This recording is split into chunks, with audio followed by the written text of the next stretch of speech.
Ha ha ha's. Thank goodness you've joined the show. Thank goodness you've joined the show. What a helpful thing it is to check the volume for me. Thank you. So Aronian lost.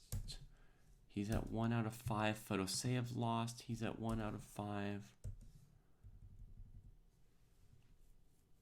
Abdusatorov must have won in that case against Aronian. Is that right? Let me double check before I get something wrong like that. Abdusatorov's last game yesterday, round 5.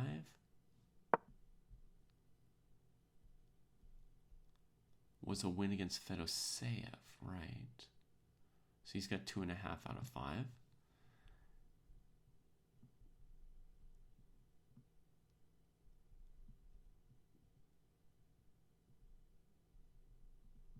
And Levon in the last round lost to Fabi. Okay. Makes sense. Let's bring back up Sindarov over here. So Abdusatorov did win. So he moved up a step here. And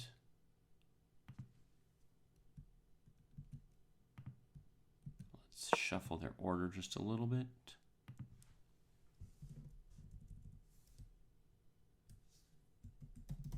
Now we've got the standings right. All right, I'm sorry we've missed the entire intro I did for this for 5 minutes, but we'll get on to the right things now. So, greetings everybody. Welcome to Weissenhaus, Germany, the first event of the Freestyle Chess Grand Slam Tour for 2025. There are going to be 5 of these Grand Slam events this year. We are on day 2. Super quick overview of the format. The first phase is a rapid round robin where the 10 players play one game against all of each other. So 9 rounds, 5 yesterday, 4 today. At the end of today, 8 of those players will go on to the knockout phase, which will be played at a classical time control.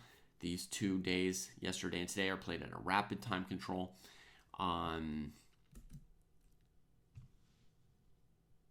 Here we've got my guests coming in. Excellent. Greetings, Andy. Hey, David. I am juggling and bungling my computer at the start of the day today, but we'll make the best we can of that.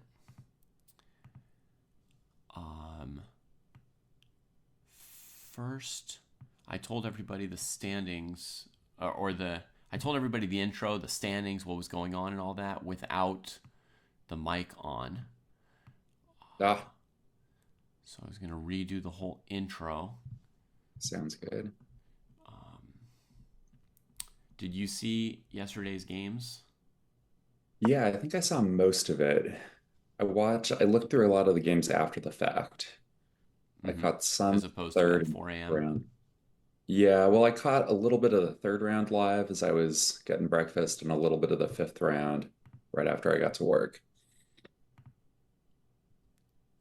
Okay. Nice. Yeah. And then after you do the intro, we have some games in a very odd kind of Baroque starting position. Yeah. Right now I'm just working on adding your video in here. Boom! Done. Boom. All right. Okay. Throw that in as well. So, excellent. All right. That's a good step. All right, so I was just telling people yesterday and today is a 9-round rapid event. The bottom 2 are going to get eliminated. It's the most important thing in the standings, which I have rearranged. Hopefully, folks, you can see the standings if you want. They're probably a little bit small, but they're below Andy. The most important thing is not to be in the bottom 2. I don't think the seeding 1 through 8 matters too much. So yeah, we're trying to avoid being bottom 2. After the first day, it was Aronian and Fedoseev. but dangling dangerously close to them, we have 3 other players. Nakamura, a little bit of a surprise maybe to some. Magnus Carlsen, a little bit of a surprise to others. And Gukesh, not a surprise to me that he'd be dangling there because he's not, a huge rapid player. But, hopefully he can pull through and make it to, 7th or 8th place like he needs to by the end of today. And Yeah, David, I had a question for you, yeah. which is, what do you think the odds are of Carlsen not making it? Like, what percent would you give Right. it Before the event started or after his right meeting now, started yesterday? Right based on now. his first day? Yeah, I mean, right now, I would say it's probably about 5 to 8%, something like that. I'd say Yeah, I was he's the thinking that least likely of the bottom 5 to not qualify, but he is in the bottom 5. he is, and it's interesting because today he has to play Abdusadarov, Firouzja, Aronian, who hasn't been great but might be desperate at that point, and Mm-hmm. then he's got a wrap against Gukesh. So it's not like a simple path for him. Yeah. I mean, it's not for anybody. All these guys are good, obviously, but these first 2 games might tell us a lot about where he's going to end up. Yeah, I mean, I can tell you yesterday he had no draws. Right. So he had a first round game which he won very nicely against Naka. So if we were reading too much into games, as I usually do, we would have been like, oh, wow, the form, comes in, beautiful game. Um, but then he also lost 3 games, so he got clobbered by Fabi. Right. That was like a really, really good one. He missed that shot in the opening. I think he missed in the opening that Fabi could just leave the knight there. Yeah. And Yeah. then he reacted energetically, and Fabi just kept playing energetically as well. He was down with the tempo of it and just killed him. Then he won another nice game, but then he lost 2 in a row to the qualifiers, Fedoseev and Sindarov. And truly, Sindarov just outplayed him. Like, Yeah. he was the player who'd been on the top of the chess world for years, and Magnus was a nervous kiddo quaking in his boots. Yeah, the Sindarov game was really impressive. Mm. Sindarov's position here against Naka looks less impressive to me. The 2 games that I pulled up for today to start us off are the 2 games of the leaders, Sindarov and Fabi, just to see are they going to continue to just tear through everybody. Ultimately, at some point today, we should switch to watching the bottom boards to see who's going to get eliminated, because that's actually the real question here. But, I just wanted to give some... I like to watch great chess, so the guys who are on fire, I tend to go to their boards. Sounds good. Naka's obviously spent 3 moves on that bishop on c5, and yet it feels like he's ahead on development with black. So I'm not quite sure what Sindarov's been doing this game. But I suppose one thing I should admit about Sindarov right away is that when he plays Fischer random chess, it suddenly emerges that he was doing X or Y that I didn't see coming sometimes. And this doesn't happen with everybody, but I'll be playing along and I'm like not sure what he's doing, and then the pieces come together. Right. He has a sense of kind of the harmony of it. Yeah, and he finds some coordinations that I, for whatever reason, don't see coming. That said, his position looks really ugly to me here. Like pawn on e3 blocking in the bishop on g1 pretty badly. And then to me, c4, b5, they look more blockaded than like space gaining. Yeah, I mean, so Sindarov played an early c4, b4, and then Hikaru played a5 to break those pawns up a little bit and make space for his bishop. Yeah, so looking at these first 2 moves, there's the space gaining b4, walking into a5, and he goes b5, bishop a7. And already that I sort of prefer from White's perspective. From Black's perspective. Already that after like 3 moves. Yeah, I mean, the one case I would make if we're at the live board is that it feels like Sindarov is going to play against this bishop on c5 a little bit. He Mm-hmm. has knight e4 or knight a4 coming, Yeah. right? This bishop's not going to be able to sit on c5 happily. He may be able to play for a d4 push after that at some point, possibly even supported by his bishop, right? Yeah, so there he goes. He just played f3. Yeah. You know, And his queen is actually much more present in the game than Nakamura's queen. right, Nakas needs some time. You cannot leave those things languishing in the corner.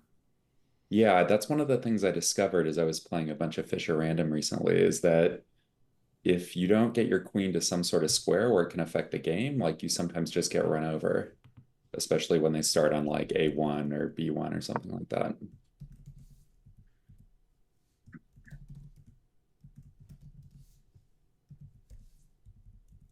So yeah, this is a really interesting position. It feels like Sindarov is playing quite aggressively, I would say.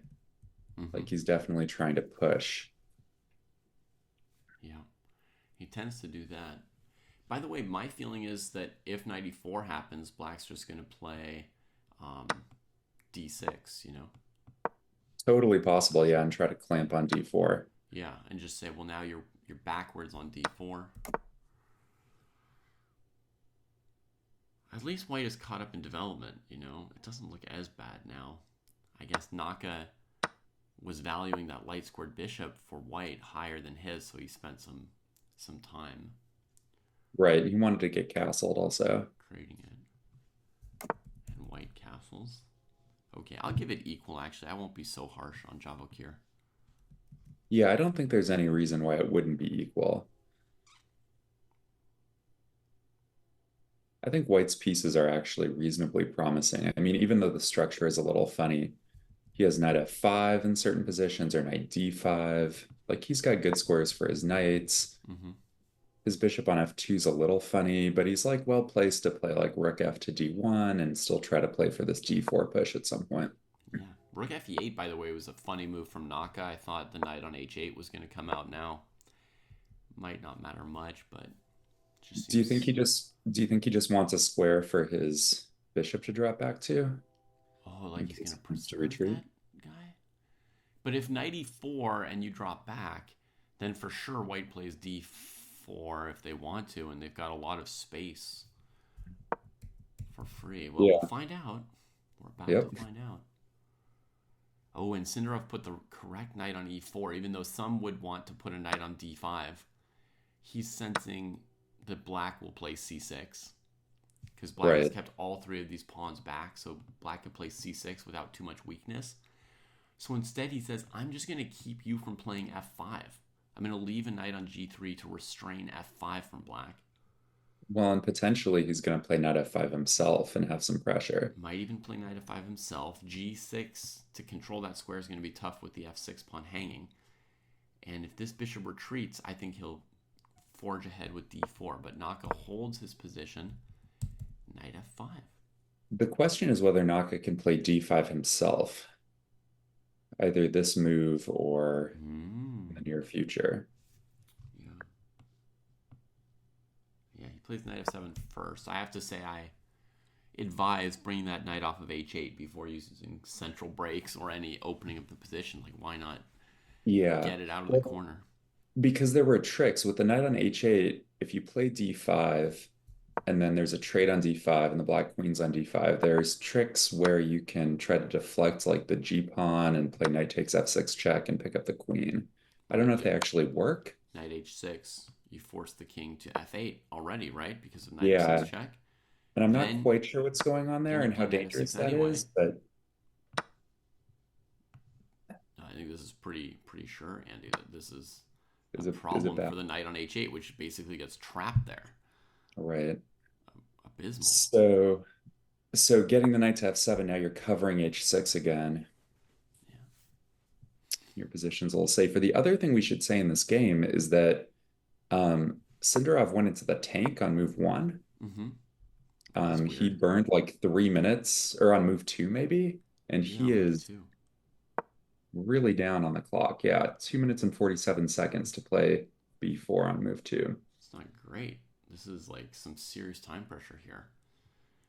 Yeah, and he hasn't really sped up. Right. He could try bishop f4 to f6, but that's a little bit too straightforward. I think his main options are d4 or d4. I don't know. It's sort of time to do something. Yep. Well, he did it, but he again he spent almost 2 minutes making the decision. Yeah. I mean, part of the idea here is that after the bishop retreats, he can forge ahead with d5.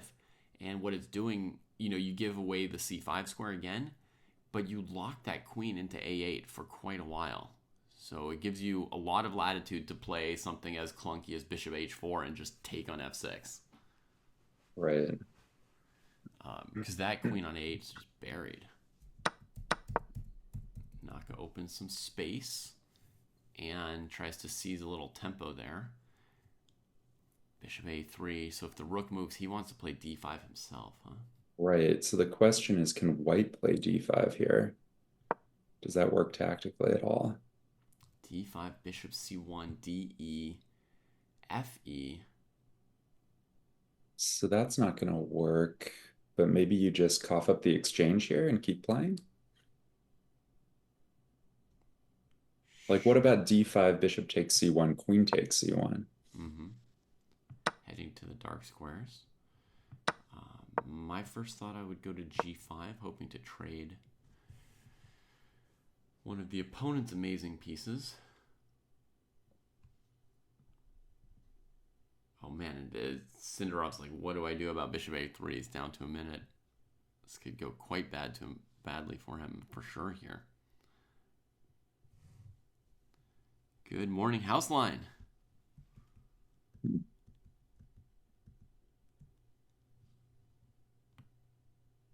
No, he did not sack. No. Desperate. Time trouble here. He goes rook d1.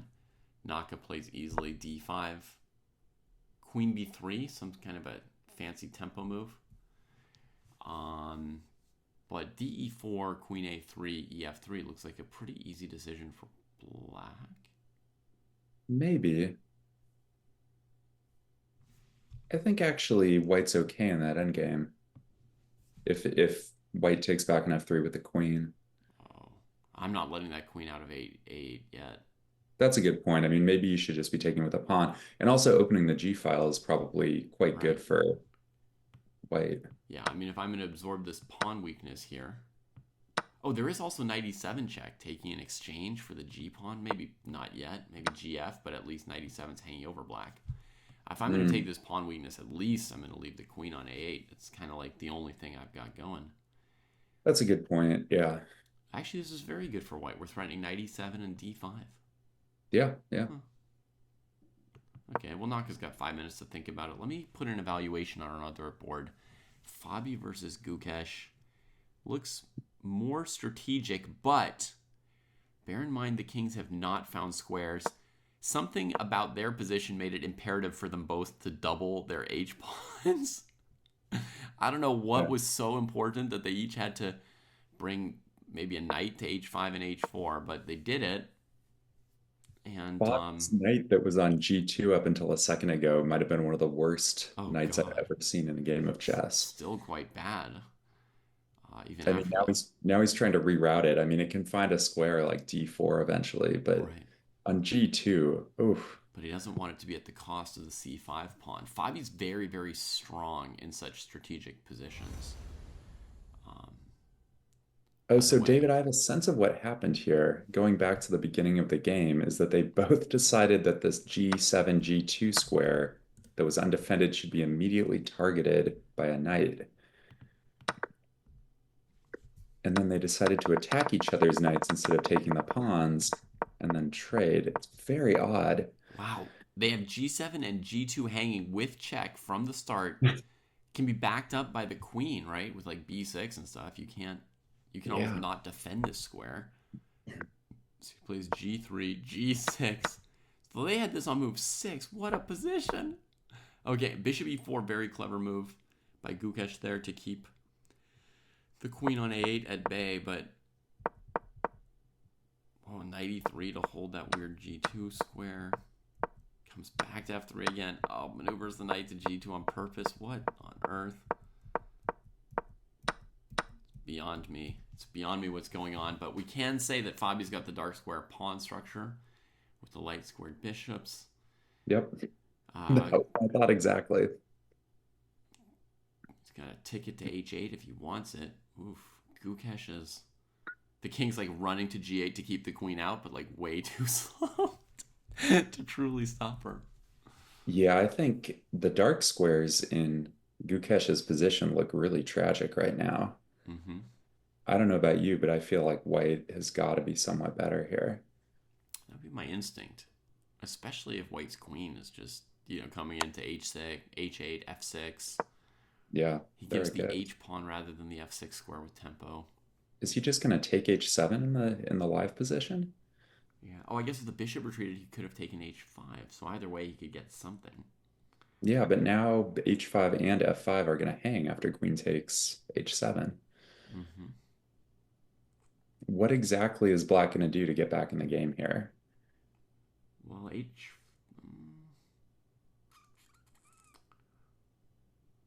don't know. His king looks pretty safe on g1. Mm-hmm. Oh, yeah, The quite black safe. pawns look like they're all going to fall. He can just let that terrible knight sit around covering some squares near his king. Right, the knight is sort of flexible, right? It can go back to g2 if he needs to defend his king, or it can come out to c2 and d4 if he wants to use it in the attack. Yeah. Although I guess that drops the c5 pawn, so maybe it's not so great. But David, maybe at some point he just plays pawn to d4 Mm-hmm. and just consolidates everything. All right, he sacks the f pawn, which will come with tempo on that knight. I think he's pretty dead. I think his position's just ragged. Fabi's queen is just cleaning house. My feeling I'm going to put it to winning. And let's see how Sindarov and Naka are faring. Queen b3, bishop f8, grabs the pawn, throws in a tempo with a4. Queen c4 seems to cover everything. Knight f4, going after d5. d6. What's his plan against c takes d6, hitting the queen? We will never find out, I guess. Because here Naka sacked on e4. He didn't take it, threw in d7. So why didn't he take it? 10 seconds left. He's defending the mate on g2. That was very committal of Naka to sack that exchange there. What was wrong with simply cd6 and letting the opponent's time maybe continue to dwindle? Are you saying on move 20 after d6, why can't he just take?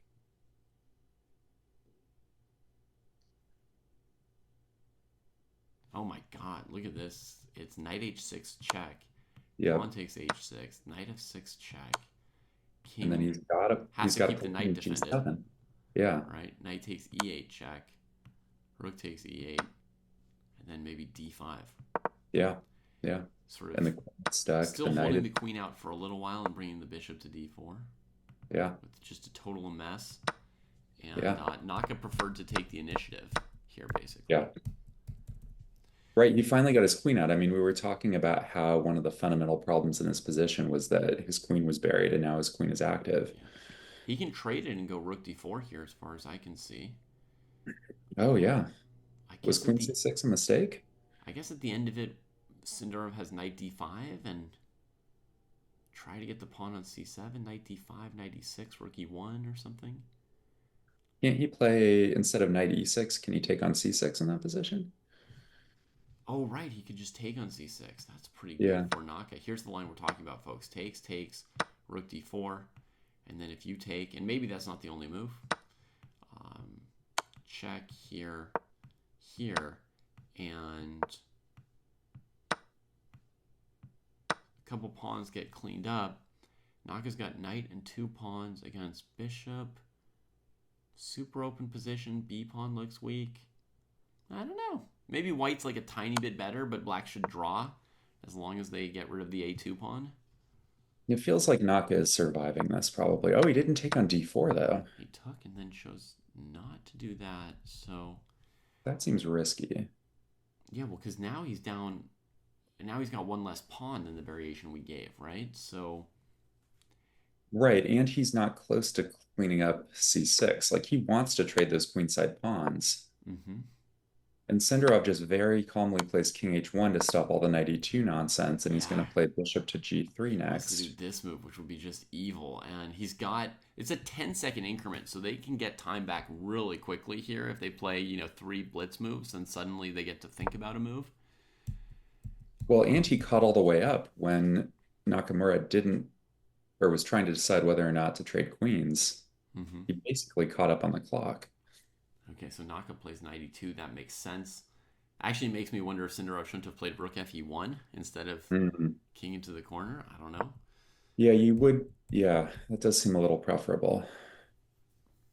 But okay, knight d4, rook fd1 looks pretty creaky here. Can you just take on c6 though and maybe survive? Oh, because the rook's already defended by the knight on f7. Yeah, I don't quite understand this. Uh-oh. What was that about? Hikaru doesn't understand either. He's surprised, and then he takes it. And that was an actual mistake, I think, from Sindarov. If we could see his camera, I bet we would see him reacting like, oops. That's a big problem, though, now. Yeah. On the other board, by the way, Gukesh has got a little bit of a mess out of what was just completely lost. You see with his rook on g8, the white king on f1. It looks frankly messy to me, I don't know. It's quite like, what move is white gonna play next, actually? I mean, at least queen c7 avoids d2, but it makes it even harder to stop d2 next move. I don't know. Well, Actually, because I don't see anything to stop d2. Well, can you just King take it, I knight guess? e4? Can you play like queen takes d3? Oh yeah, you can just take that pawn. What's going on? Well, that's not so messy, is it? Well, but Fabi's thinking about something, though. I mean, is the problem queen takes d3? Yeah, queen c6. Oh my goodness. Sindarov got really hurt by Naka. Great stuff from Naka. He's cleaned up this game, and he's very, very safe here. Yeah, I mean, fortunately for Sindarov, he was up an exchange to start with, so yeah, he's not super likely to lose. Yeah, if he keeps it together, he should not be losing. Okay, so the idea from Gukesh was to come back to c6, threatening that same queen h1 that hurt him so bad on h8 before. Yeah. And so Fabi has to give a pawn on e4 just to slow the queen going to h1. Now the threat is to move the knight. So he's got to prepare a defense. He's up one doubled h-pawn. That doesn't seem so overwhelming. I'm going to just say that position's pretty messy actually now. How is he not up more material? I mean, I guess maybe Fabi has knight. Oh, he didn't play it though. I thought he had knight f3 threatening knight e5, but ooh, that looked like quite a move. But surely there was something wrong with it, like knight d2 or something insane, Andy. Yeah, right? That's true. Knight f3, knight d2. Hey, I found it in just seconds. Yeah. That's a nasty trick. You can't let that queen to h1. You can't let it f3. It's just oof. Does he still have probably knight d2 here? It's but at least there would be queen d2, queen h1, king e2, and you just kind of try to get out of there. He needs the knight on e1 to hold so g2. I would think knight c3 taking away the flight square. No, he takes on c5 with the tempo. Yeah. Uh-oh. Maybe black's better? No, he's got queen h7, queen h5. He's got a lot of checks. He does. He also has queen f3, I guess, if he's desperate. Yeah. And I figured out Gukesh's number one weakness in chess recently. It's avoiding threefold repetitions. He might play king d6 here to avoid king f8, queen h6. That wasn't just a strategy against Ding. No. That's like his problem, dude. He was playing that game in the last round of Weissenhaus against Arjun, and like Hmm. the position was going really bad. Like Arjun had already played h5, h4, h takes, was about to play h takes g, and then you know what happens to a king Yep. on g1. And he saw some variation, and it's like, oh no, it leads to a repetition. Like I can't keep playing, so he like just lost the game instead. Well, he allowed Queen H1. Wow, bravery from both sides. The knight on e1 doing heavy task here. I mean, the issue that Black has is that he can't really swing his rook into the game very easily, and his knight on c5 is hanging. Yeah, the g5 was supposed to be where the game was at. Yeah, White's king is evacuating. Yeah, queen h2 is not helping black. I don't know who he thinks he's helping. Queen a2, what? Oh my god. Oh Oh, he man, dropped queen the knight c5 in is check. check. That's it. The unclear phase is over. He's up a piece now. Yeah, well, I think more importantly is, The well, I guess, checkmate. can you hide out? Where's the black king going? I don't know. If it goes to e7, rook c7, king d6, there's mate on e5. Right. So maybe he has to go to f6. Hmm. Nope, he went to e7. That's now he's gonna be down. Well, huh. Bobby just keeps checking him. It's He's like, hoping let's for a get. rook g6, queen f8 mate. Yeah, yeah. And if the king moves, he's going to have a rook check on c5 or c7. I think he found his checkmate. That's it. King e7. Oh, now rook c7, king d6, and there's no mate there. Right. Yeah. I will say this. Like, he's not famous as a blitz or rapid player, but Gukesh is pretty good at finding ways to keep a game going a few more moves. That's definitely, like, miraculously resourceful, in fact. Yeah, he's a tricky guy. I remember there was an article about him in New in Chess when he was like 14 or 15 years old, and it was about how trappy he was. The clock is not running on my Sindarov Nakamura board, so let me see. Maybe the game ended.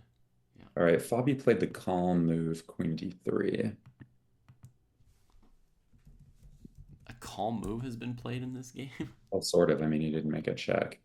Oh, and Magnus won. So those 5% odds of him not qualifying just went down Just went considerably. down. He beat Noterbeck. Wow, the other games are all over, huh? It's just this Gukesh game. They're all over? Rook to g3 played by Gukesh. Good lord. He knows that Fabi's just going to go right back to hunting one move later. Yeah. He's like trying to trade rooks while down a knight. It's pretty sad. Yeah. Now his king comes up the board. He's going to go king e4. King e4, rook e5, king f4, queen d4 still defends the rook. So he looks to hide in a nook on h3. He allows rook g5, but he's wanted to trade that rook all along. Fabi's like, what do I have to do to get this guy to resign, right? Like, I've just clobbered everybody else, and at some point they were like, okay, you got me, Fabi. But like, Gukesh just won't admit it. Yeah, and his king is remarkably elusive. Honestly, if the rooks trade and his king will be right in position to eat one or two of these pawns and transform the game into like a draw or something. Right, well, and the black b pawn is potentially a little dangerous. Well, the rooks got traded. Yeah. The He does good have thing queen. the good thing for Fabio is that he had tactics against king f4 and king h4 last move. Like he had checkmates against both moves basically. Right. So he still has both his pawns. The knight on e1, it protected him from checkmate. That was a good part. But he still has an endgame to finish off here, I guess. Yeah. And okay, good thing is Gukesh can't trade queens. because Right. the h-pawn's passed him by. So um, Oh, and King's Fabi's d2. hoping to block. So like if queen b2 check, knight c2 is coming. But then Although, queen c3 and b3 will be still somewhat. yeah. Or maybe he could play b3 right away. If he goes king e3 to block with his queen on d3, there's queen f2. So he repeats the position once. How is Gukesh still playing? Against king e2, queen e4. Yeah. Um, And then if king f1, queen h1, yeah. just forces the king back. So he's going to go to d2 here and give that pawn with check. But now he's only got one pawn with which to win the game left. And his It king open seems to like a million checks. it does seem like he might be Queen, losing this last pawn, queen right? c4, queen f5 to h5. It's a draw. What? Well, queen f5, queen d3. Queen f5, queen d3. Okay. That's the trick. Yeah. Okay, that's a nice trick. I'm still going to downgrade it to white better because I just. It's hard to know what's going on here. So I would be tempted to try queen f2, and then if queen d2, oh, he didn't do it. If queen d2, then you have queen c5 and queen h5. Yeah, this makes sense. Because now we can give check. The king wants to go to c1, so when you play check on. Sorry, that's. Like on chess.com, you can't draw arrows anymore. But he wants to block a queen c3 check with knight c2. So Right. black's going to want to give like queen e3 check instead, right? Or queen a3 or Yes. something. Yes. Okay, more moves coming in quickly. He gives the queen c3 check. Oh, because he's got b3 simply. Knight c2, b3, right? And now we're back Yeah. to where we were, aren't we, with queen. I, I would downgrade this to equal, and honestly, it sort of feels like Gukesh is trying to press. You think, oh, that's his weakness again. He can't give a threefold repetition here, Andy. I know, I know. I mean, he might have to, but so now if king e2, queen e5 check picks up the h pawn. So now either the king goes back to d1, in which case it's a draw if Gukesh wants it. Yeah, I does mean, not there's take. nothing else, right? He got him. This is an incredible save. I think we're going to see more game, Andy. From my experience, like, once he's got a threefold repetition, he won't take it or he won't take on h5. He'll play b3. Ooh. I mean, he's up. He's up 30 seconds. Yeah, he's got time to agonize about it all. Oh, it looks like it's drawn. Oh, yeah, because the clock's just stopped, huh? Yeah. That was pure magic. Honestly, I cannot. Yeah. Well, and that was a very important game for Gukesh Yeah. because Baronian lost and Fedoseev lost, and he put himself, now he's a point and a half clear of those guys at the bottom. Yeah. I was realizing that in yesterday's round, going into the round, Naka and Gukesh were in this group that were in trouble, and they drew with each other in the final round. Now, they drew with each other via Gukesh, like, playing a long-term peace sack and, like, Naka scrambling to defend his king. But I realized that when two people are getting eliminated in a field of 10, like, draws are almost like winning. Like, if you can just draw and draw, like, you are really slowly being pulled away from last place Yes. by those draws. There's got to be somebody losing. But especially in Fisher Random, you get less draws. So, like, okay, Right. yes, that draws can get you out of the basement, but you can't just go and play drawish games. You have no way to, play a safe setup or anything of that sort.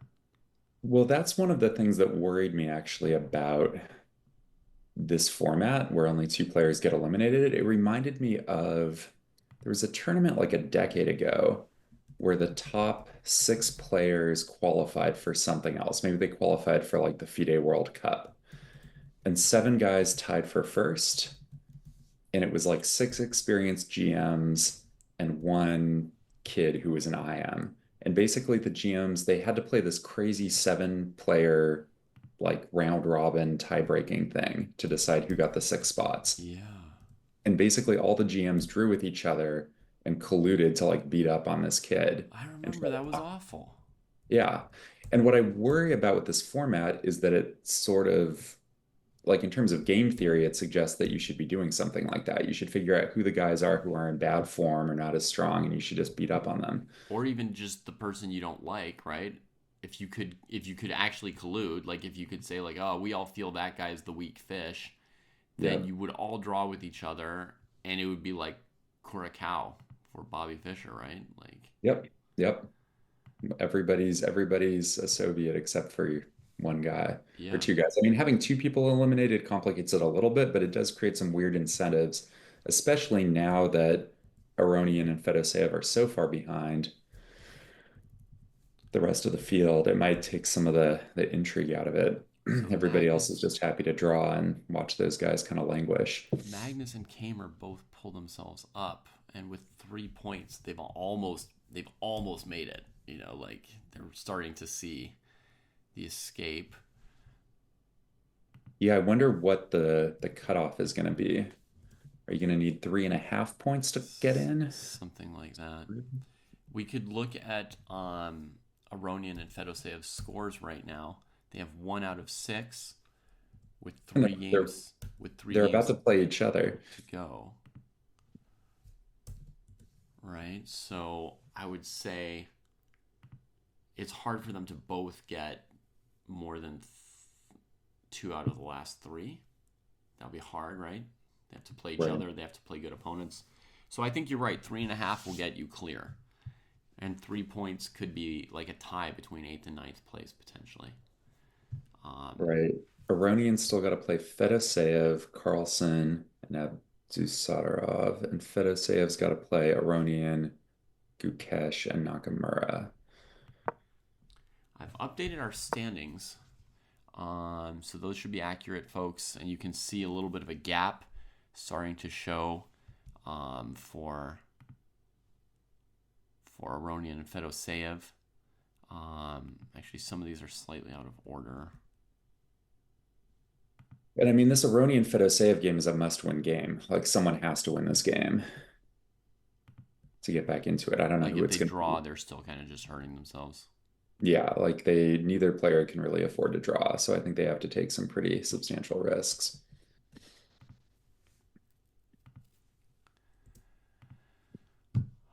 Okay.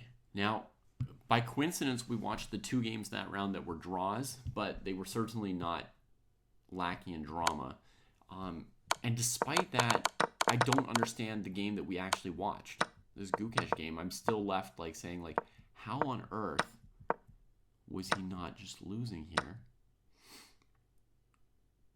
That's the magic of the rapid time control, right?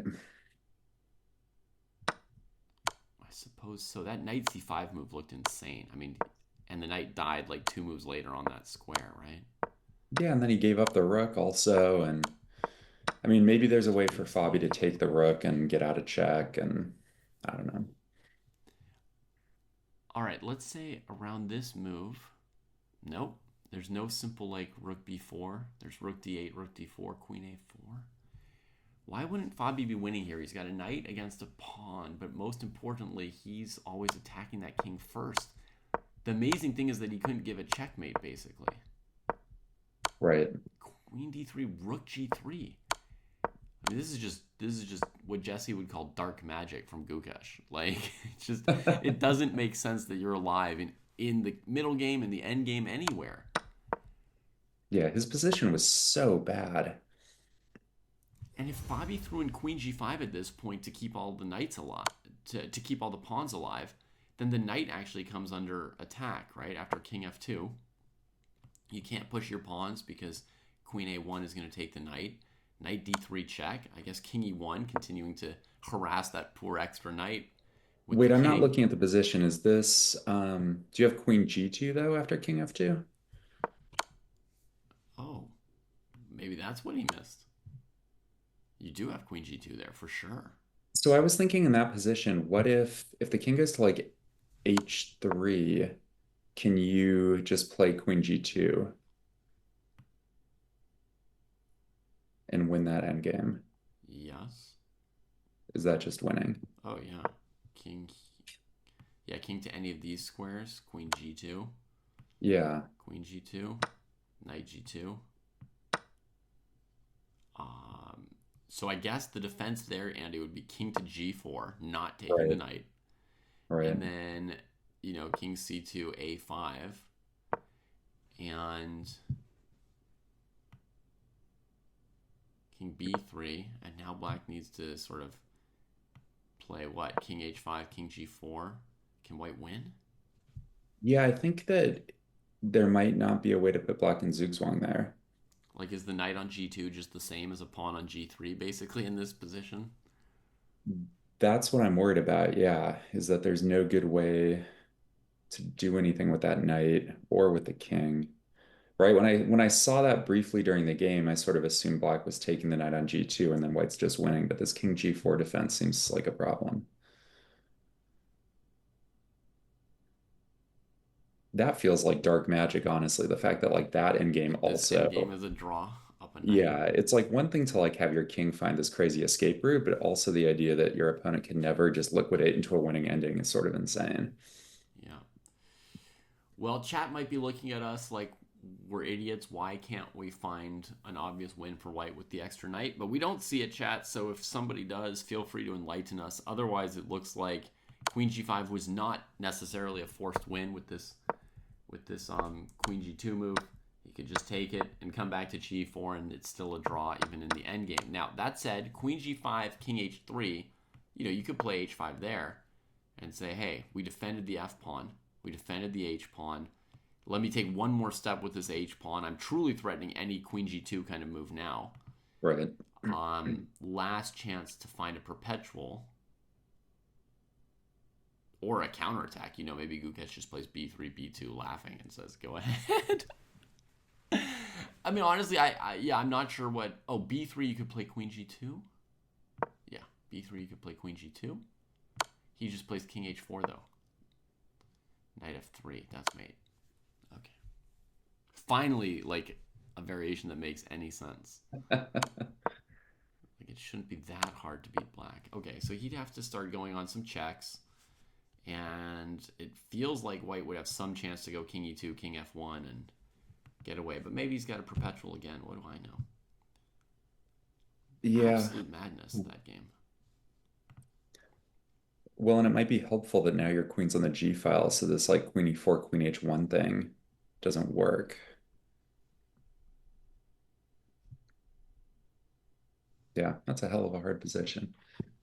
Yeah, strangely difficult. And the players were low on time at that point. So if anyone wants to vote about what pairing we will be watching next round, feel free to let us know. I'll read them out for you. We've got Noterbeck, white against Javokir.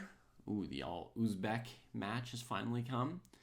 We've got Gukesh against Kamer. We've got Naka against Fabi. Firouzja against Magnus. And Aronian versus Fedoseev. That's actually the key game for the round. Yeah, I that's think. the who gets buried and who gets to like have a shot at survival. Yeah. Whoever loses that game, it's pretty much done. Like they're eliminated directly at Yep. this point. Whereas if someone wins that game, they can definitely hope that one of the three guys on 2.5 loses. I mean, the one issue is that I think all three players on 2.5, Gukesh, Abdusadarov, and Nakamura, all have white. But it's not really clear how much that means when you're playing Chess 960 and it's at a rapid time control. Yeah. Okay. I see we finally got people chatting over on YouTube. Hi, Asher. Good to see you again. Hi, Joao. And Dirk. Thank you for the helpful comment. I am rebalancing the sound also slightly. As Asher said, that I have it set up so that I'm much quieter than you. So hopefully that's rebalanced now somewhat. And we've got some requests here for which game to cover in round 7. Yeah, that was. Yeah, I can't believe Fabi didn't beat him there. I mean, I couldn't have done it, but like, the whole game I thought Fabi will find a way. There's no way that, the Gukesh is just putting up resistance because he does, but he can't actually resist. No, he's a resilient dude. Oh, we've got another. Well, I'm trying to decide how weird the starting position is. I mean, they're all weird on some level. You already see the next starting position? I think so. It popped up in one of the In games. one of the games. Oh, the Noterbeck versus Sindrov game. Let's click on that so we can see Yeah. what position we think they have, folks. Normally, the players only find out the position basically on the hour. Then they have 10 minutes to review the position, and the games start 10 minutes after the hour. Okay. It seemed to be on a very tight schedule yesterday. So in that sense, the players should have this position at 5 a.m. in Andy and my time, or 2 p.m. in Germany.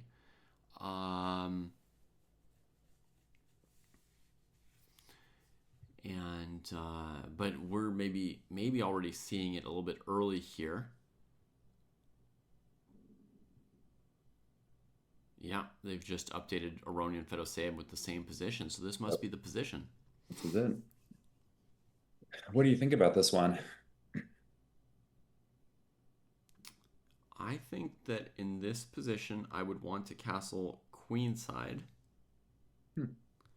Quite likely. Get my king near my queen. And away from the bishops. Away from the opponent's bishops pointing at me, maybe. C4 as a first move makes sense, as just suggested by Multi21. Like E4 in normal chess, it's going to let out 2 diagonal pieces in one move. That is priceless. Oh, another interesting thing about this position is when you've got same colored knights in the starting position. Yep. It often leads to a short-term or early, strength or weakness on a certain color of squares. Obviously, knights can reposition the way bishops can't. Yep. Oh, greetings. Thank you for the raid, Zefru. And welcome raiders to probably one of the greater shows you're going to see today in chess. This is the Grand Slam chess tour in Weissenhaus. This is what the whole war is about. If you've just been reading nasty comments between Magnus and Dvorkovich and Sutovsky and Butner online, this is what's at stake. This is the real thing here. This is what they're arguing about. These guys are playing better chess than you'll see in any FIDE events this year. And that's what's got Sutovsky so rear hurt. Do we work in sales? We work in teaching, actually. It's a certain type of sale. Yeah. We sell ideas for free to open minds. I don't know if it's free entirely, but yeah. In my case, it basically is. Somebody was asking me yesterday, are you getting paid to do this commentary? And I was like, we're getting and Andy's definitely doing this for free. He's not an owner of the Chess Dojo, just a friend dropping in. Unless he's going to send me an invoice I don't know about. But tempting. I'll have my secretary get right on it. Okay. But I think I get somewhere around 10 cents an hour probably for streaming and our instructional chess videos on YouTube and so forth. But folks, there are really, really big names in this tournament. There is Magnus Carlsen, there is Hikaru Nakamura, there is the World Championship Gukesh, who we just saw escape an insane position, down a piece while his king was getting hunted against Fabi. There seemed to be nothing on the board in his favor, and he worked some kind of magic and escaped with a draw. This round, we're going to be watching the bottom 2 players, actually, which may seem like a weird thing to do, but it's because we are starting to see the specter of an elimination. There are 10 players in the round-robin phase of this tournament, and 8 of those 10 players go on to the knockout phase. So very bad to be in 9th or 10th place. Today's the second day of the round robin phase. So at the end of today, 2 players will be eliminated. And Aronian and Fedoseev, honestly, they might both be eliminated, but whoever loses this game will definitely not make it to the knockout phase. Levon's got white for this game. It's a big game for him. Everything has gone Fedoseev's way for the last 8 months or 9 months, Andy. Have you noticed how good He had a great tournament in Weissenhaus. He, that last game of the qualifier against Sindarov was wild, where he was just winning, and then things got messy, and then for whatever reason, there's no increment in those Armageddon games. Yeah. So we did not get to witness whether or not Sindarov could win Queen versus Rook with like a 1 second increment or something crazy like that. Yeah. And Fedoseev is like facing the first adversity I've seen for him in months. I imagine that he's surprised. He's so good at this. I imagine he's surprised to be in a tough spot in this tournament. His only win so far was against Magnus Carlsen, which is odd. Yep. Very odd. Hey, we got moves. Yeah. They started already. And they both started with C4. So what's the other game that we're focusing on? I've got the 2 Uzbek teenagers. Okay. I've got their showdown on the lower board below me. A couple people were asking for that, claiming it will be pure chaos. Sounds good. We've got a lot of good games this round. It's funny, 4 of the games started C4 and 1 of them started D4. Okay. And I was thinking I might have preferred E4 in this position. Okay, who chose D4? Who was the odd guy out? I'm sort of a Bobby Fischer best by test kind of guy. Yeah, but C4 is through E4 is letting the queen and bishop out.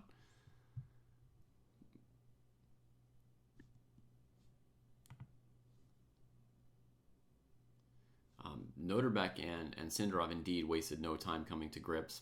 By move 2, we've got pawn tension over there. Aronian scratching his head here. You can definitely set up D4 as well as C4 and get, a nice little space here.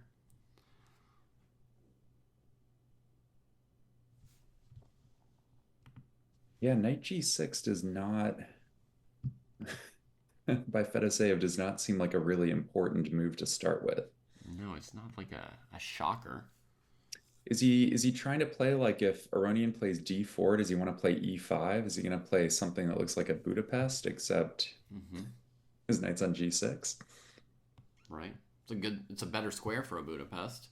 Yeah. Defending your pawn instead of getting your own knight tempoed and kicked around. It's hard to imagine what else knight G6 is about. Okay, so Aronian plays B4 and just sidesteps the question. Yeah, and I wonder if the clock's slightly wrong, because it took some time off of Fedoseev's clock, and then it shows 125 used by... Okay, now we get 47 seconds from Fedoseev on knight G6. Wow. I think they're feeling the weight of the situation, Andy. That's not normal time usage. I watched Fedoseev play, like 20 plus games of Fischer Random Rapid Chess. And he always played quickly, right? He would be at move 10 to 15 by the time he'd be under 9 minutes. Well, it's tricky when you're getting blown up in the tournament like this, right? You've got 1 out of 6. You definitely are feeling like nothing that you're doing is really working. Yeah. You start to second guess yourself. You start to question your decisions and your judgment. Woo. And Sindarov got put in the tank. He had another over 2-minute think on move 2. Yeah, 2.5 minutes to just take that pawn. So he's getting slow. Noterbeck, according to my observations, is the fastest player in the tournament and maybe in the world of chess right now. Yeah, he again and again has 5 or 6 minutes out of 10 left when his opponents have 20 seconds. And then he gets into some critical tactical position and he doesn't even use the time. He just keeps like blitzing away. It's really... Well, I didn't look at the game he lost to Carlsen last round, but he still had 2 minutes left in the final position. Mm-hmm. But if you're going to lose a game in rapid, usually you want to have under a minute at the end. Yeah, at least You have want to, tried. yeah. Okay, so Levon setting up c4, b4, queenside space. And Fedoseev is a bit cramped here. But he will be able to play c5 himself at some point pretty soon, right? I guess that's his main idea.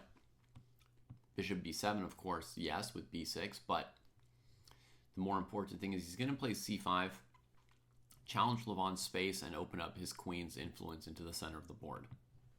Yeah, if you're Levon, you really wish you could get in d4 and e4 really quickly before c5. Mm-hmm. I'm guessing if Levon plays d4 here, then just c5 is the remedy. Can be played anyway, maybe. Yeah. As white, you'd want to trade once and play d5 if you can. But that's a lot of pawn moves this early in the game. Yeah, yeah. Yeah, I like what Fedoseev did with e6 and bishop e7, actually, right? Because it came with tempo, it forced Levon to play a3, it helped Mm-hmm. set up c5. Oh, yeah, a3. What a painful move to have played this early in the game, yeah. Yeah, and it gets his bishop onto. I think there's some advantage in getting your pieces onto squares that you're used to. Do you know what I mean? Like the Mm-hmm. bishop on 7 is so much more normal feeling than on d8, and I think it just simplifies like all of your thinking about the position.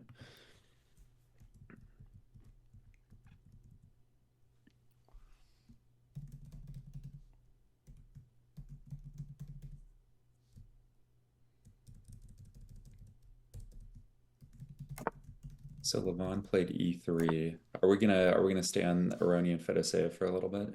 Yeah, I'm just gonna also try and slap an evaluation on the Uzbek game, and I'm gonna Okay. say that white's a little bit better.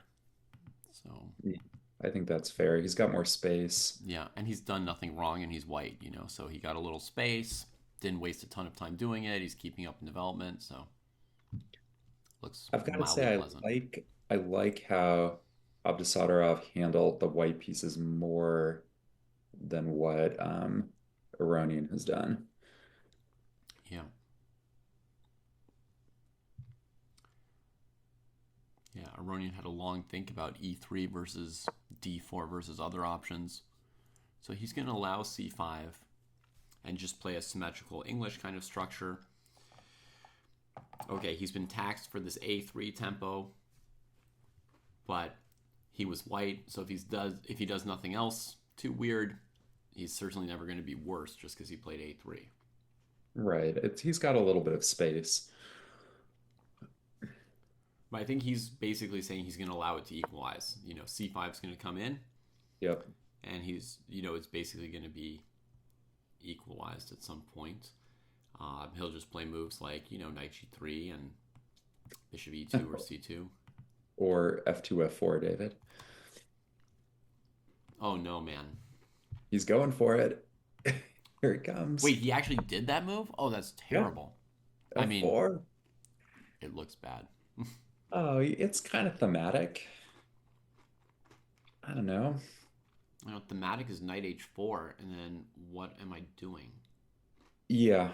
to my own Knight light H, squares? Like I'm pushing too many pawns. That's like a thing in it's a chess thing. and I in mean, Fischer Random. knight h4, maybe you're playing king f2 here. Great. I'm Although it pumped looks about like you were that. sort of hoping for f2 for your knight on h1. So it might be a problem. Yeah. You could also play e4 after knight h4, but I don't know if I believe in that. I can tell from your laugh that you don't. Yeah, Knight h4 played by Fedoseev. He thought a yeah. while about it because it's a consequential move, but man, oh man, f4 was not it. Mm-mm. I'm not sure. I don't hate f4, but But you need more hate in your heart and in your life, Andy. That move is like begging for somebody to hate it. F4 would make a lot more sense if you could play knight f3 at some point. Or if it did anything other than weaken your own king position. That's fair. I mean, he's definitely going for this big clamp in the center. The problem is that he's not really well developed for it. Oh, No. wow. He just played g3. Wow.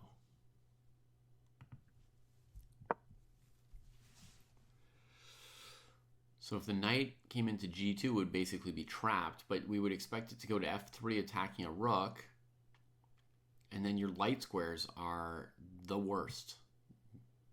The worst.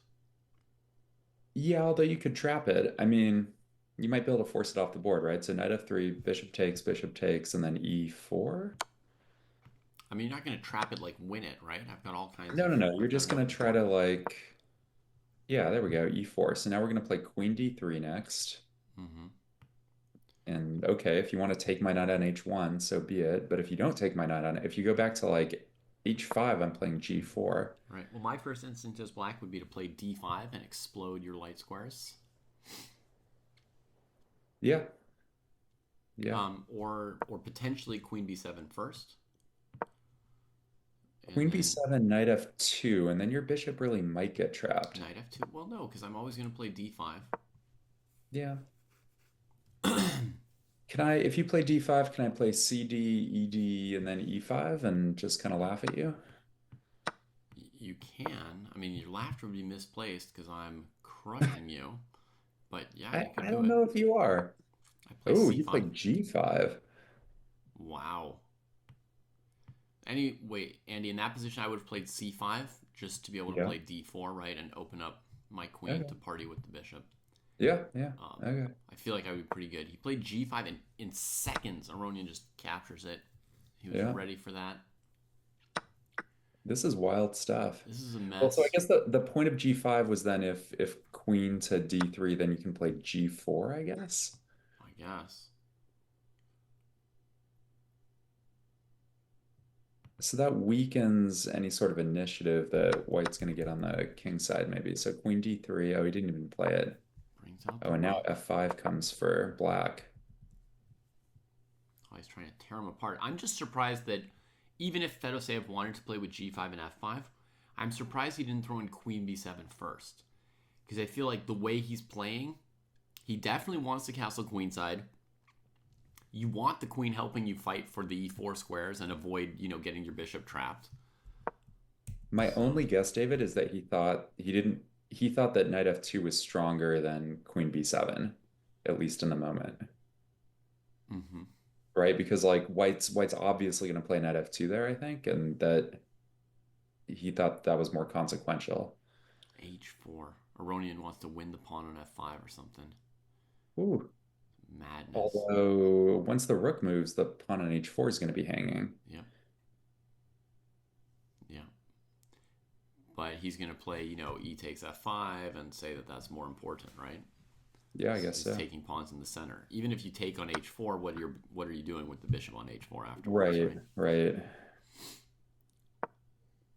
Like, to my mind, what I want to do as black is something like, rook g8, ef5, queen b7, fe6, castles queenside. That's kind Yep. of what I want to do with black, is develop my queen, get my king out of the way, get the rook off of a8, and then deal with this. I could also play knight e6 last move because I realized now that the move I was worrying about was queen h7. And Okay. probably I can castle queenside there and, take on e7 if you really, really want to. But be aware. Be Yeah. aware that your king is on e1 and it can't move. So, Oh yeah. we're going to get something like knight d4, knight e3, I don't know, knight c2. Somehow the king's still alive. Yeah, I mean it's real dangerous. The only thing that white has going is I feel like his development is a little bit better right now.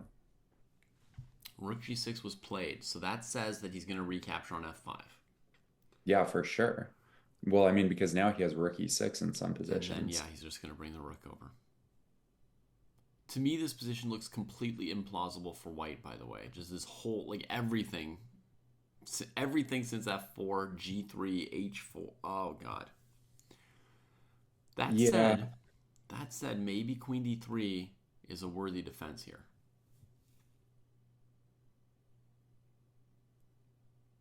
So queen d3 is bishop h5 next, bishop g4. Well, if I can trade it for my knight on g4 or e4, I will gladly do it. Right. Yeah, that's a victory for white because I mean if white trades off that bishop and plays d4 and castles, I mean it's kind of a funny position to castle queenside in. Mm-hmm. You've got so much space that you might not actually be in danger. Right. Yeah. The king will be weird over there, but I would take weird over just lost. Oh yeah. Oh yeah. How are the other players doing? Where's Sindarov's queen? Somehow it came out and took 2 rooks on its own. I don't. There must have been like a queen a1 trap kind of thing. Yeah, let's see. Queen e5, bishop c2 defending the knight. Queen a1, bishop b2. He grabs one more pawn on a2 instead of taking on f1. Well done. Bishop b3. That's weird. Look how fast Noterbeck's playing again. 7 minutes against 2. It feels like, yeah, bishop b3 is really weird. What is he doing? I don't know. You would have been looking at queen b2, right? Yeah, or d4. d4, d5 to rattle that g7 square. That is the square. Is I don't g7. I don't understand why you would move this bishop to a square where it doesn't do anything and it no longer defends your knight on f5. In fact, if you're going to move the bishop, wouldn't you go to e4 and then d5, anticipating black might be playing f6 this game? Yeah, like literally anywhere else. That's the weirdest move, Noterbeck. He just wants to put Sindarov back in the tank. Sindarov goes down to 1 minute. He's just trying to play unexpected moves to mess with him. Well, that move was unexpected. Knight h2 from Aronian, bishop h5, knight h3, the dance to the h file. c5, preparing queen takes f4. He prevents knight f4 like that. Yeah. And otherwise, he's going to play rook g3. After rook g3, those knights are going to look really, really bad. Yeah, does that mean that white has to play e5 here? I guess so. Or, I don't know. Let's see what else white can do. I think it's too late for g4, queen h2. Yep. By the way, folks, knight f4, queen f4, it's like a relatively simple proposition. In this position, bishop h4 check. We don't even go rook g1, b1. And, oh no, then there's king f1. Okay, I guess we have to do this. He played e5. He's still e5. trying to set this up. Okay, e5. So now his bishop on b2 is bad. The f pawn has locked in those light squares. It's all about knight h4. Knight h3 to f4, right? That's the move that could... That's all he's playing for at this point. Yeah, I mean, everything else is strategically bad. By the way, a pawn's hanging on b4. Not that that's like super relevant yet, but in terms of stuff that white hasn't taken care of yet, it's vaguely on the list. I think we're also getting close to a position where queen b7 is going to become a real problem. But where to next after queen b7? Well, that's the thing. Yeah, I mean, e4 is still covered by the white queen, so... Yeah. Knight f4 looks a little bit annoying. Yeah. Yeah, it's not nothing. And the other benefit of e5 is that the black queen is a little passive again. That knight f8 is passive. I mean, there's still some stuff. Mm-hmm. White's position is not completely stupid. It's just a little bit stupid.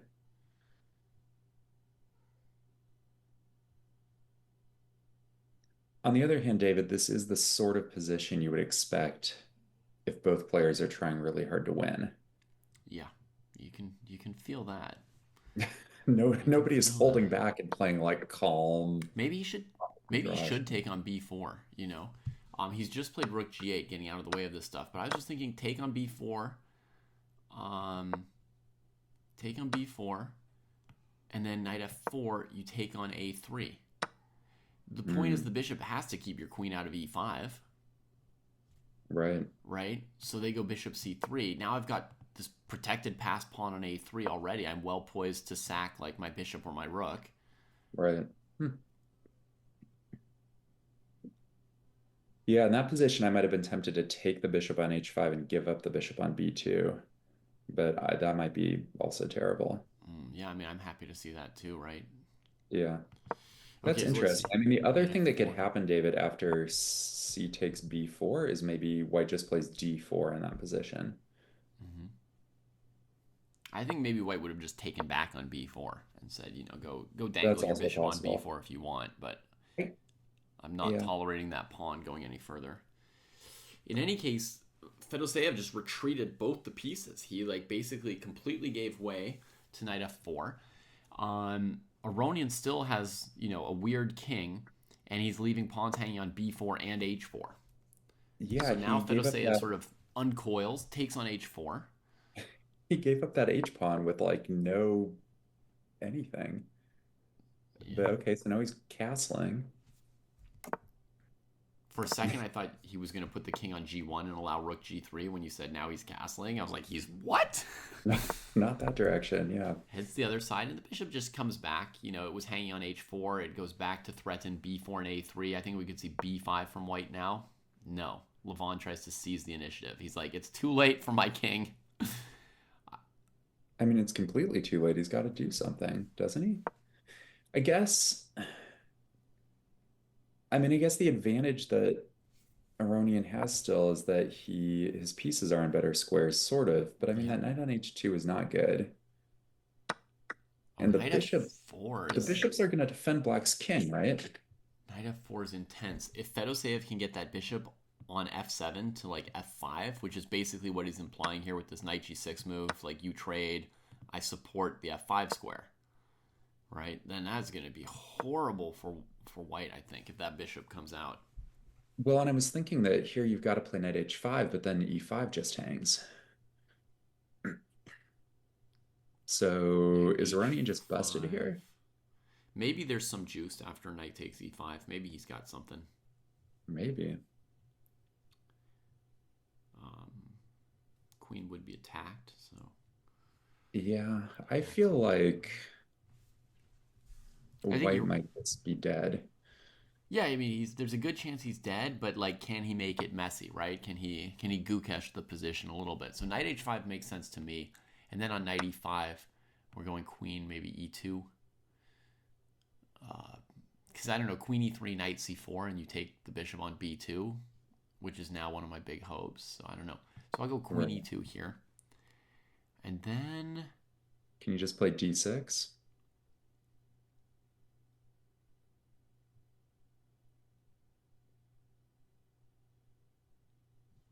Maybe d6, sure. I mean, that blocks the queen out a little bit. Maybe knight c4 anyway. Jeez. Maybe knight d3 check.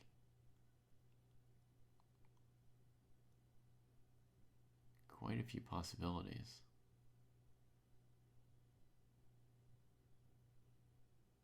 Oh, because the knight on h2 is hanging at the end? Yeah. Well, he played it. He's down, down to his final minute. Yeah. It's messy. I mean, you could definitely get something wrong here as black. No, for sure. But it's hard for me to believe that black just isn't winning this game objectively. Doesn't have many choices other than your knight e5 move, though. Well, okay, is that true though? Because if it's white's move here, he's not actually threatening knight f6, is he? Knight Because f6, bishop f6, and queen takes h2 looks just bad. I would not sack that piece here. Yeah. I think the move white would play is gf, just opening up the rook. Right. And then next move, maybe knight f3 or something, just bringing all the pieces. But GF is really disruptive. That was white's threat before black played knight g6. Yeah. So, okay, he goes for knight e5, queen e2. Yeah. And now he's got a million moves, right? He can go knight d3, knight c4, knight g4, d6. I don't love giving up the knight e5. Nope, but he did it. He went knight c4. Yeah. One thing white could do here is go to f6. Right. He does it. Yeah. And now you're playing for tricks on the dark squares, potentially. Yeah, I mean, when you say tricks like that, you make it sound so so cheap. But I mean, we're weakening a whole set of color complexes, creating opposite colored bishops. You know. I mean, it's true. I say tricks in the sense that black's just up a bunch of pawns probably and is maybe just winning.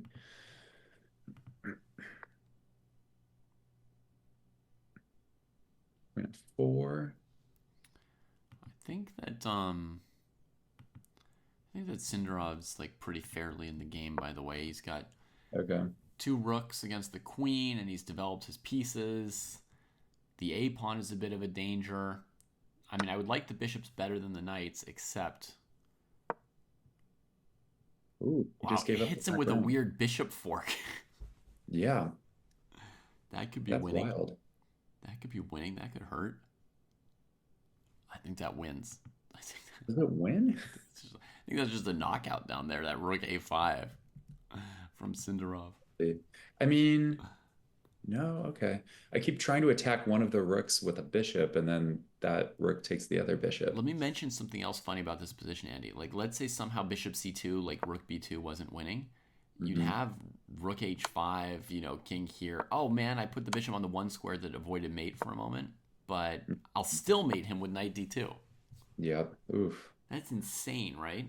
There's this checkmate pattern with rook h5 is my point. So, like, white has actually three things hanging, the bishop pair and the king. So I think he just lost. Well, that's good news for probably Fedoseev, but for the future winner of Aronian Fedoseev, right? Because that means that Abdusatorov might be at 2.5 at the end of this round. Mm-hmm. All right, so we get a rook trade. You see, white's got that black king almost mated right now. Yeah. He does not take back on f5. He worries about taking apart white's king. He wants rook c8. Yeah, it's like it's a race to the kings. You know, nobody cares about the b pawn, the f pawn, the e pawn. They're just trying to mate, and that knight on h2 is not on an optimum square to give mate. Wait, so after rook g4, what is happening? He's got to take on f5 to hit the bishop. I guess so, yeah. Hits the bishop. Apparently he'd had that covered. He'd seen it coming. Sure. More focused than I am. Ooh, look at this move. Queen g2. Threatening the old checkmate, huh? This has a very fire on board feel to it. Yeah. Can you just take on f6 here? Can you just give up the exchange with check? I think d5 makes sense, and he's just played it. You're totally right. Yeah, d5 is good. Oh, wait. Can I just take on c4 anyway? Rook c4, queen f6 looks okay for black, yeah. I think rook g8. g8. I mean, it is sort of a bailout. Like rook c4, queen f6, rook b4 or something. But now I'm just down 3 pawns. Yeah. I think the idea is rook g8, maybe bishop g8, queen g8, king d7, and if you take the rook, then queen f6, and white's going to be down several pawns still, yeah. Okay, he's done something. He went for the check, and Fedoseev sacks that. He did not take. So is he going to play bishop g6 now? Ooh. Instead of queen f6? What's he up to? That's a real angry move. Yeah, highlighting opposite colored bishops and how sick they are. I guess he decided he didn't want the exchange for whatever reason. Okay, He brings There the must have king been to some reason c6. not to take it. So he sacked in exchange. You know, the reason for bishop g6 would have basically been to play king d1 and then the same position and not allow rook a7 takes f7. Right. Um, But rook a7 takes f7 isn't, well, you know, it's really weird. Against rook f7 here, he could even play queen a1, king c2, b3. Can't take it or you're mated. King oh, d3, b2. And yeah, like queen with check. yeah. That's a serious problem. So Aronian had to play this. And There's that's game.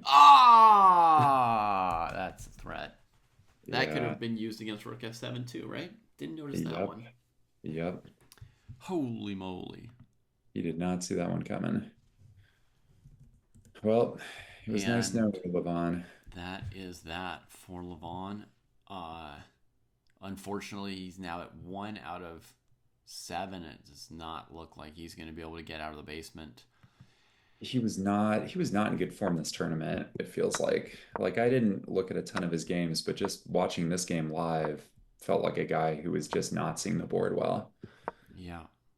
Turning my attention to the Uzbeks, Yep. uh, Jabakir did win a piece, and Noterbeck here is paying tribute to the rook h5 mate idea here with g4 instead of pushing d6, right? And then Black says, okay, a3, d6.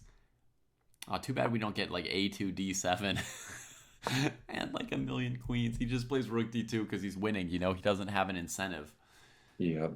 to play something that's stupid. But look, his knight's anchoring the rook's anchoring the pawn's queening on a1. And the white doesn't have time to take anything apart of black's structure here. It's an amazing like construction with the knight. Yeah. Yeah. It's just done. And I think the clocks have stopped. I think he's resigned. He must have, yeah. That's just it. I've never seen two. You don't think about rooks and knights as always coordinating that well. I mean, sometimes they do really nicely, but No, in fact, you think of them as being one of the most awkward pairs of pieces in all of chess. yeah, other than like those cases with like the rook on the seventh and the knight coming into f6 check and like those mating and perpetual ideas, but Yeah. Okay, there's good some other games opposition to still work going, so I'm nicely. calling them up. We got Magnus and Ali Reza playing Yeah. here. It looks like an end game where Ali Reza's up a piece. Unless I'm missing a piece somewhere. I guess Magnus has some pawns. Firouzja. Magnus does have some pawns, but his king is also very poorly placed. Mm-hmm. 3 pawns against a knight. I guess it might be close to equal. Who knows? We'll start with equal, actually, instead of decisive. Then we'll grab the Fabi I think position. that barring some tactic here, I think that white's almost certainly better. Okay. I mean, just thinking about, well, okay, now he's repeating moves, so maybe he's not actually better. Nakamura's up a pawn against Fabi, who has not yet lost a game in this event. Okay, they repeat once. Is there a problem? What's the problem with playing king f3 here? Yeah, I don't see it. Is the problem bishop f6, knight f6, rook h3? Could be. Draw agreed. It must be because he just took a draw, and it's hard to imagine not playing king f3 if it was any good.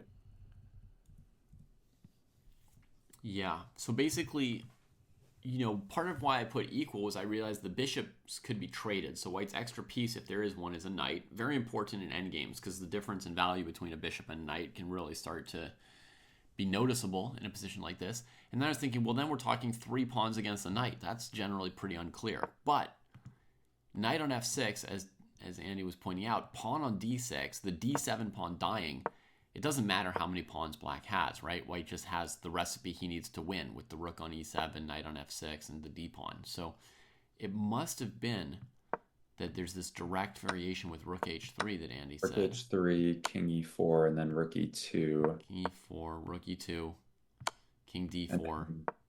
Then you can trade on d3 and then trade on e7, I guess. Everything white has, nothing left. Yeah, so and white's like lost here, basically. It's just done. Yeah. A million pawns against a stupid knight. So he just kept repeating, and they agreed to a draw there. So that's that, and That's a that. nice escape. It's a nice escape for Magnus in that game. I don't know if he Mhm. was worse or better earlier, but in that position, he's kind of lucky to have that. Yeah. Or maybe not lucky, maybe he knew it all along, but either way, it's a nice resource. Yeah. So Naka Fabi, White is up a very healthy pawn. He's dominating the center, and he's got a nice passer on the b file that he has yet to use. It's right on the borderline between a draw and a win. Naka's got the extra minute on the clock as well, so Fabi's under the most pressure he's been under this entire tournament, Yep. other than whatever weird pressure Gukesh exerts while losing. Yeah. Well, and he's also in this weird situation where is there any incentive at this point for him? Does he get any benefit by finishing higher in the standings? In theory, he gets a weaker opponent Right, but that could be because, Magnus Carlsen, right? I mean, yeah, with Carlsen down near the bottom, yeah. So you basically, create. here's why it doesn't matter so much, because the qualifying phase or whatever the seeding phase is in rapid chess, and then the tournament is played in classical chess. So Right, an opponent who's like worse at rapid is not necessarily worse at classical. And last year it was kind of a crapshoot. So the pairings, the seedings did not really appear to matter very much. right. Like I'm trying to last kind of. year, Magnus and Gukesh were both in the bottom half after the rapid, but they're both very good in classical chess. Yep. Oh, Oh, Naka's going for a kill. that's a nice move. I was looking at some like bishop d2, bishop f4 thing, but that just is tactically very unpleasant. Fabi was ready for it. He just backs up. Bishop b8, quick as you I like guess now. was he ready for it, or did he just see that? I don't know if anyone can be ready for something like that. Yeah, it's a good Yeah, question. I Knight mean, 'cause- f4 from Naka, just letting it hang over him. I was thinking there might also be a way to kill here, Andy, with rook a1. oh, Headed to interesting. a8, leaving the tactics hanging as they are, right? But he Yeah, just yeah, improves the knight, and the idea is to play, e5 and then take the h pawn. yeah. E5 is devastating potentially. So the knight gets out of the way, and if knight h5, bishop d6, you don't have knight f6 check But you have because knight the g7 knight check. takes. But you have knight g7, Yeah, so he could try to grab that pawn on h5, although he will also tie up his own rook and knight by doing so. yeah, but just briefly. Well, Just briefly.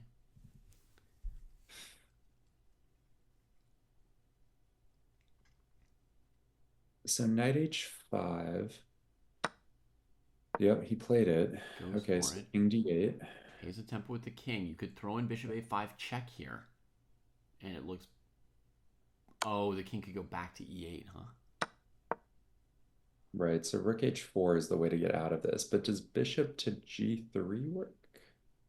Bishop g3, rook g4 is his plan, and he's still got two Mm, pawns. But he's not really threatening to move the knight yet in an obvious way, because like knight f4, rook h4, you drop a piece maybe? Oh, knight d5 check he could throw in. Okay, so he's maybe threatening like knight d5 slash f4 here okay. to get these pieces out. Oh my god, I said bishop g3, rook g4, but there is knight e5. No, then you could play bishop e5. Okay. He moves out of the range of the knight here with king e2. Now he's up two pawns, so if he extricates, he's winning. And I'm guessing that he can. I'm going to guess there's some way that white is winning here. That seems likely. Yeah, I mean he's he's threatening to move the knight next move even. Yeah, you can move it kind of anywhere now with the pressure off from the bishop on b8 as Fabi gets under 10 seconds. He has a 10-second increment, so he won't necessarily flag, but Yeah, so now just knight f4.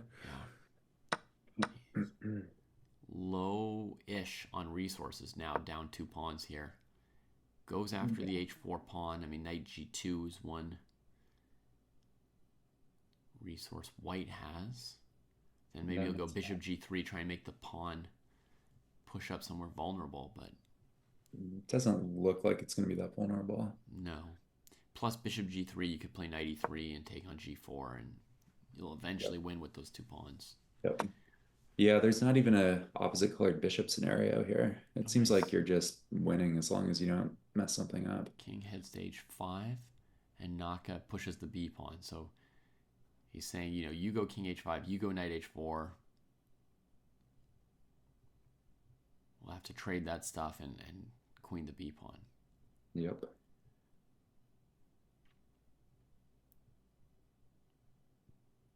Maybe against king h5, he'd even consider bishop e1 defending his pawn. Paying Bishop tribute. f6. Bishop f6 here Bishop also. f6, sure. Yeah, because that has the idea of bishop d8. And bishop d8 goes really well with the idea of b5, b6. Yes. It's got like a winning plan associated with it, not just a hold on to my pawns as long as I can. Yeah, it does a couple things at once pretty nicely. Oh, doesn't even care. B5. So his idea was on knight h4, he was going to take, play bishop f6 check, and then push b6. Right, and that one's on the spot. And then the bishop d8, c7 idea is kind of unstoppable. Yeah. So Fabi was ready. He knew he had to stop. b6.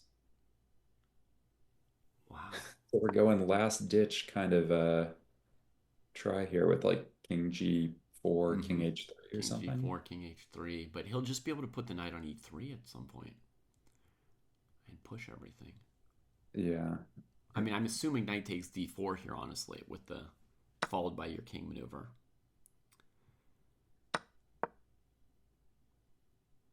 e5 makes sense. If e5, do we have just king h3? Then I would play e6. Ooh.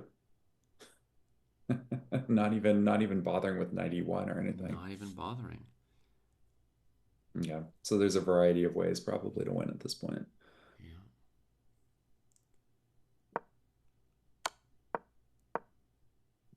And Nakamura is going very conservative. Very passive there. Oh my god. And Fabi just stops everything. The bishop just, look at me. Yeah, did that mess things up? Maybe you just play h5 here to improve your king? h5, king h5, king f3. Yeah. Looks pretty good. But I think he did mess things up a little bit compared to just pushing. It seems like he didn't take the simplest route, maybe. Okay, so h5. Yeah. Yeah. Probably still winning, but yeah, not pumped about that detail there. I mean, maybe it's winning pretty easily. Like king h5, king f3. Oh, I guess he has bishop e5. Yeah, he's going to play bishop e5 here, maybe to hold the pawn for a move. Then I thought you he go had to knight play bishop f4 Yeah, I thought he had to check, play can bishop take. f2 initially, but So maybe against bishop e5, the first thing you should do is move that pawn to b7. yep.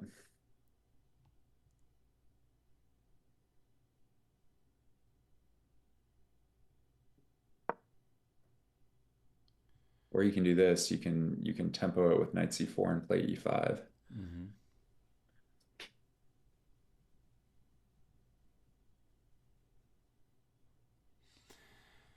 Yeah, maybe you can get the knight all the way to controlling the queening square before the king can get there, right? Because kings are quite slow. And this king's heading for counterplay. How glorious.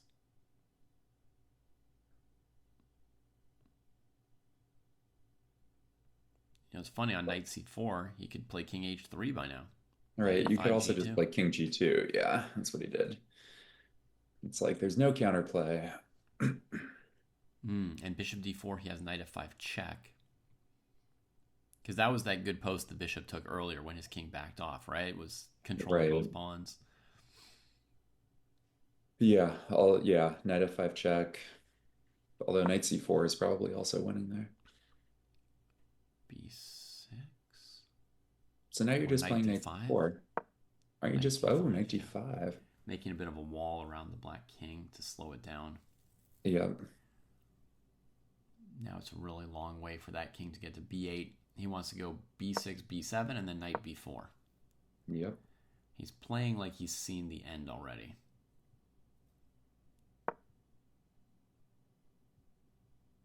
Well, and if you're Fabi, you've got to figure out a way to somehow give up the bishop. Oh, yeah, the knight can get to a6 here, basically, right? You've got to give up the bishop for the b pawn and somehow be able to take the e pawn with your king. Yeah. But if you play bishop d6 here instead of king d7, then the knight goes to c6 instead of a6 and just holds that square. So he's going to play knight c6, king d6 and try and force you to queen. Right, because you have this g-pawn that you can throw at the last minute. King f3, that's not going to help you, is it? Well, you're going to have to play that at some point, so it might gain a tempo. Oh, right. So the idea now would be in some position to play like knight a6, b8, queens, and then when king e5 gets played, you play knight c6 check. Right. The king's defending the pawn. Yep. So he can't just play something like bishop d6. He needs to play a move that does something for him. He just played bishop d6. He's got nothing else to do, yeah. Yeah. So now the idea would be knight a6, maybe king e5. So we should play knight c6 from white's side. Knight c6 is right, yeah. And that does take it down. Wow. Very precise how Naka handled the final part of that endgame after he forced himself to be precise. Yep. With one previous error, I believe. So that is Fabi's first loss of the event. That's going to shake up the standings a little bit. Sindarov has not missed a beat, so he's going to be in sole first place now when we update the standings here. No one would have guessed this, that like Sindarov would just take this top seed here. It's funny seeing the diverging paths of Fedoseev and Sindarov, who were linked by playing in the qualifying final together. Yeah. And so I went in thinking like, okay, well, those guys are going to be the targets, right? If you think about this as a game in which the players are all trying to figure out like which two players are getting eliminated, who can we pick on? I thought, okay, well, you after Sindarov and Fedoseev, those are the guys who are a little bit lower rated, at least in classical, but Naka is escaping from elimination there with that win pretty much. And you know what's weird is I feel like if I've got this right, Abdusatorov is getting down into like major danger. Oh yeah, he's in trouble. I mean, Gukesh drew. So Gukesh isn't totally out of the fire, but Carlsen and Nakamura are both probably okay. Pretty safe getting to 3.5, right? It seems like it. I mean, barring something real strange like Fedoseev winning twice and Carlsen like losing twice, or Naka losing twice. I mean, Fedoseev and Naka play in the last round. So theoretically, that game could mean something. If Nakamura loses in round 8 and Fedoseev wins, but that would also require Abdusatorov has got to keep winning. I mean, the one thing he has in his pocket is he's playing Aronian in the last round. So his fate is in his own hands, but it also means if like Aronian beats him, like yeah. The question is what sort of enthusiasm Aronian has at that point for being a spoiler. Right. So I've put up what I think the standings are, folks, but you know, given the hours I'm keeping, I'm not even trusting myself. I almost want to go check the official standings to make sure I've got it right. So bear with me a second here and I compare my standings with the official ones. 6 points for Javokir, yes. Second place, Fabian Alireza with 5. Then I've got incorrectly 3 players with 3.5. So Naka does not have 3.5. He has 2.5. No, Naka has 3.5. He does? Yeah, he just won. Okay, then their standings are wrong and mine are right. The standings that I have Carlsen, Kamer, and Nakamura at 3.5. Okay, me too. Then I've got Gukesh at 3, Abdusatorov with 2.5. Yeah.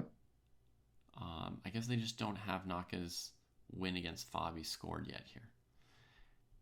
And then so it's really Gukesh and Abdusatorov who are in danger right now. Fedoseev with 1, but he should have 2, right? Because he's beaten. Yeah, he has 2. Checking the official standings did not help me there. My standings were correct. You might need to refresh. I don't know. What I have looks up to date on chess.com. Okay. So, in that case, the players most obviously on the borderline are Fedoseev and Abdusatorov right here. Yep. So we've got Fedoseev playing against Gukesh and Abdusattorov playing against Firouzja, and that's what we're gonna have to watch here, folks. I know it's weird to watch like the race for last place instead of first place, or the race for second to last place, to be precise. The Fedoseev Gukesh game is a huge game too. I mean, if Fedoseev wins that game, he's brought himself even with Gukesh. Right. Overtakes Gukesh and gets out of the danger zone, kind of. Well, I don't know if he gets out of it, but he at least has a lifeline. Brings somebody else clearly into it with him. Yep.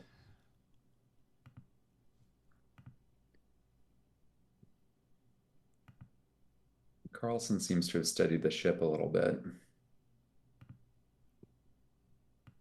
I think that's going to create some really interesting pairings also when we get to the classical knockout stage. Because there's going to be some situation in which someone has put up a pretty good score and has finished near the top. And they're going to end up playing Carlsen, who's going to be in maybe Carlsen wins the last couple of games and he finishes in the top half of the 8.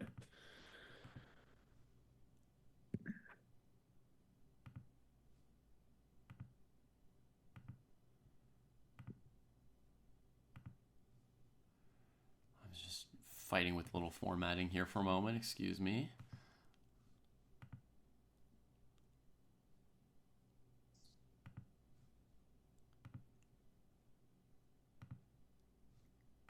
I was just going to go back and look really quickly at the Firouzja Carlsen game. Firouzja game? Okay, we can do that. I'm just sort of curious about how closely Firouzja had Carlsen on the ropes. All right, I'll play over that for the stream. So it was C4, C5, B4. Same opening that Noterbeck played against Sindarov.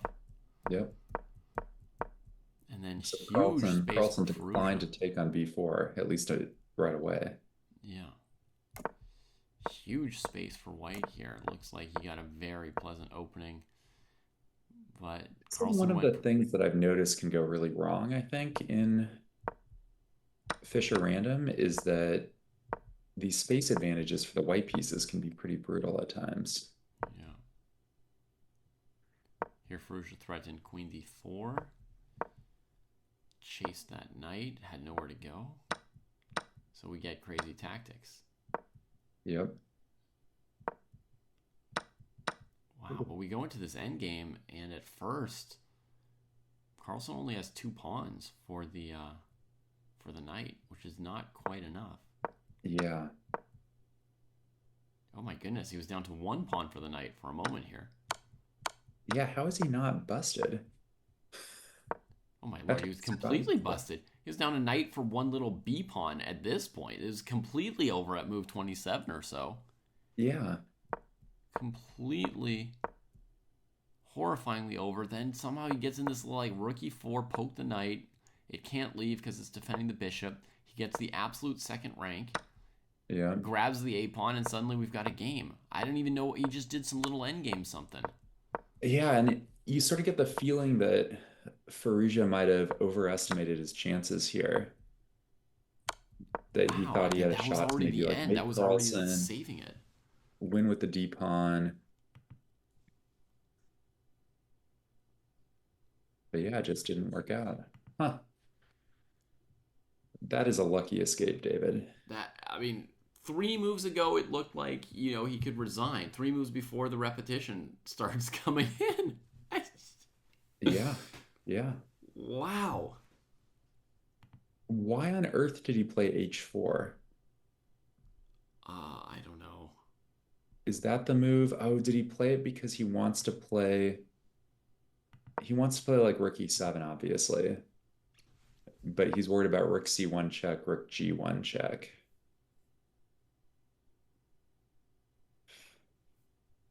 Huh. Once Magnus got the second rank, he like really made something of it.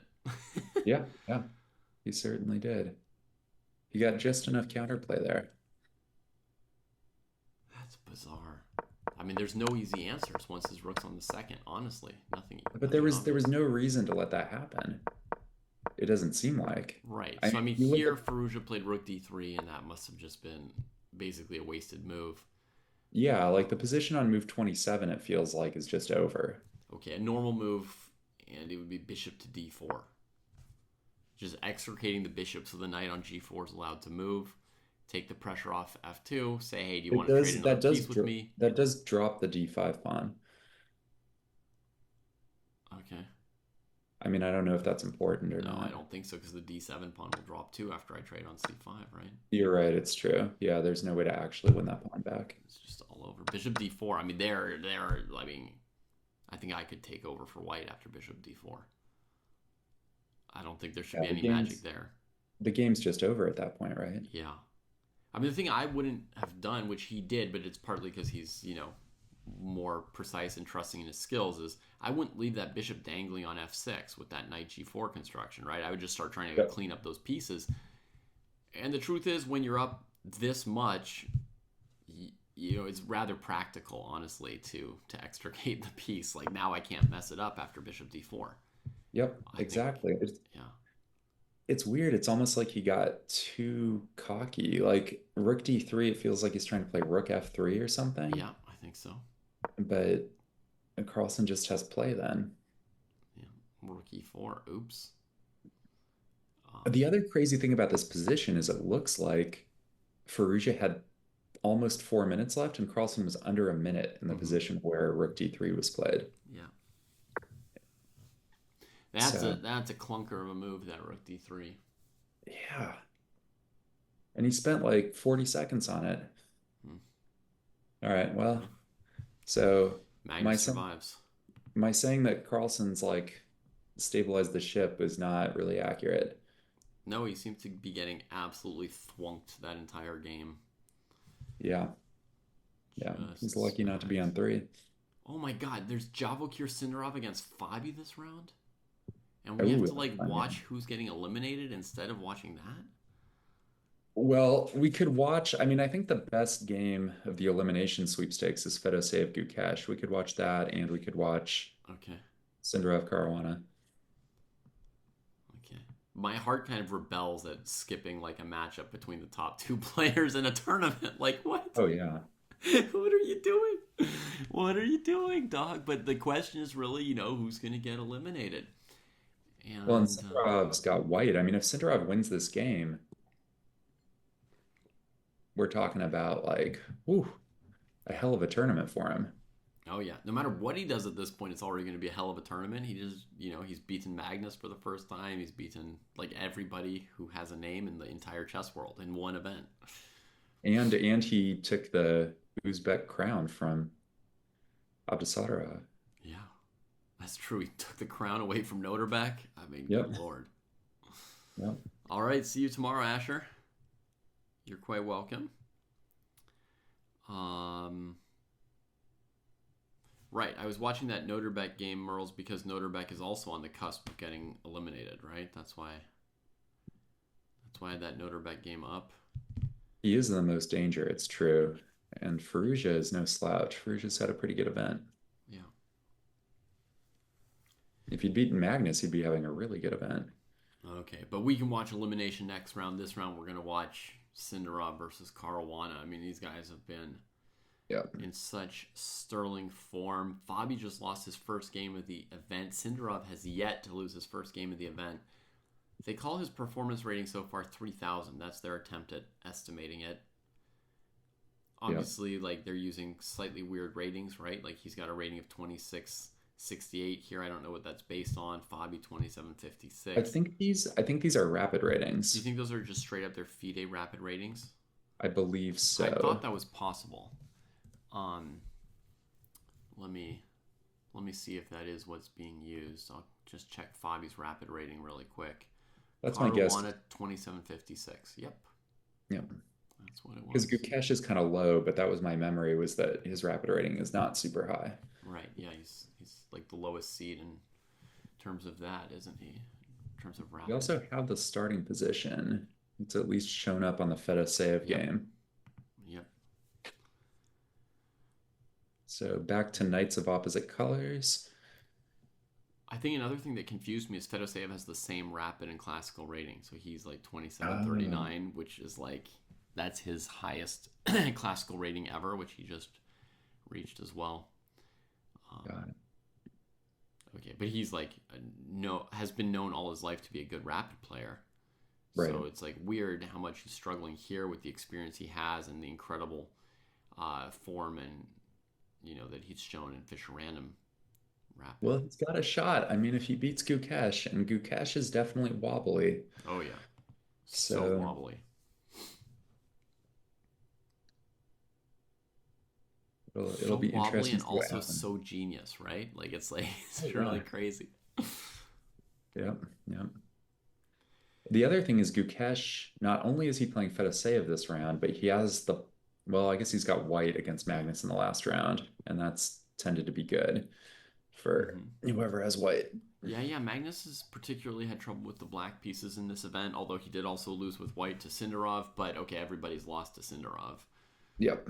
Yep. Um, What do you think about this starting position? The first thing I notice here is that we've got this queen on h1 and mhm. h8 and the undefended b2, b7 pawns.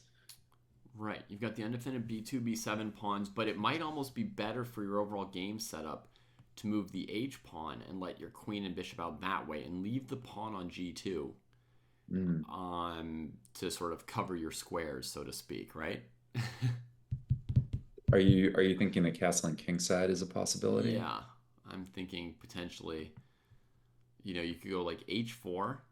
Okay, here's like a weird development scheme, right? You could play like Yep. h4, I don't know, knight c6. I'm only paying attention to the white moves, folks. Queen h3, knight b6, bishop h2. You could do some kind of setup like that, right? And Right. h3, it's far away from the enemy knights at least, right? So your queen might actually be able to hang out there some. Yeah.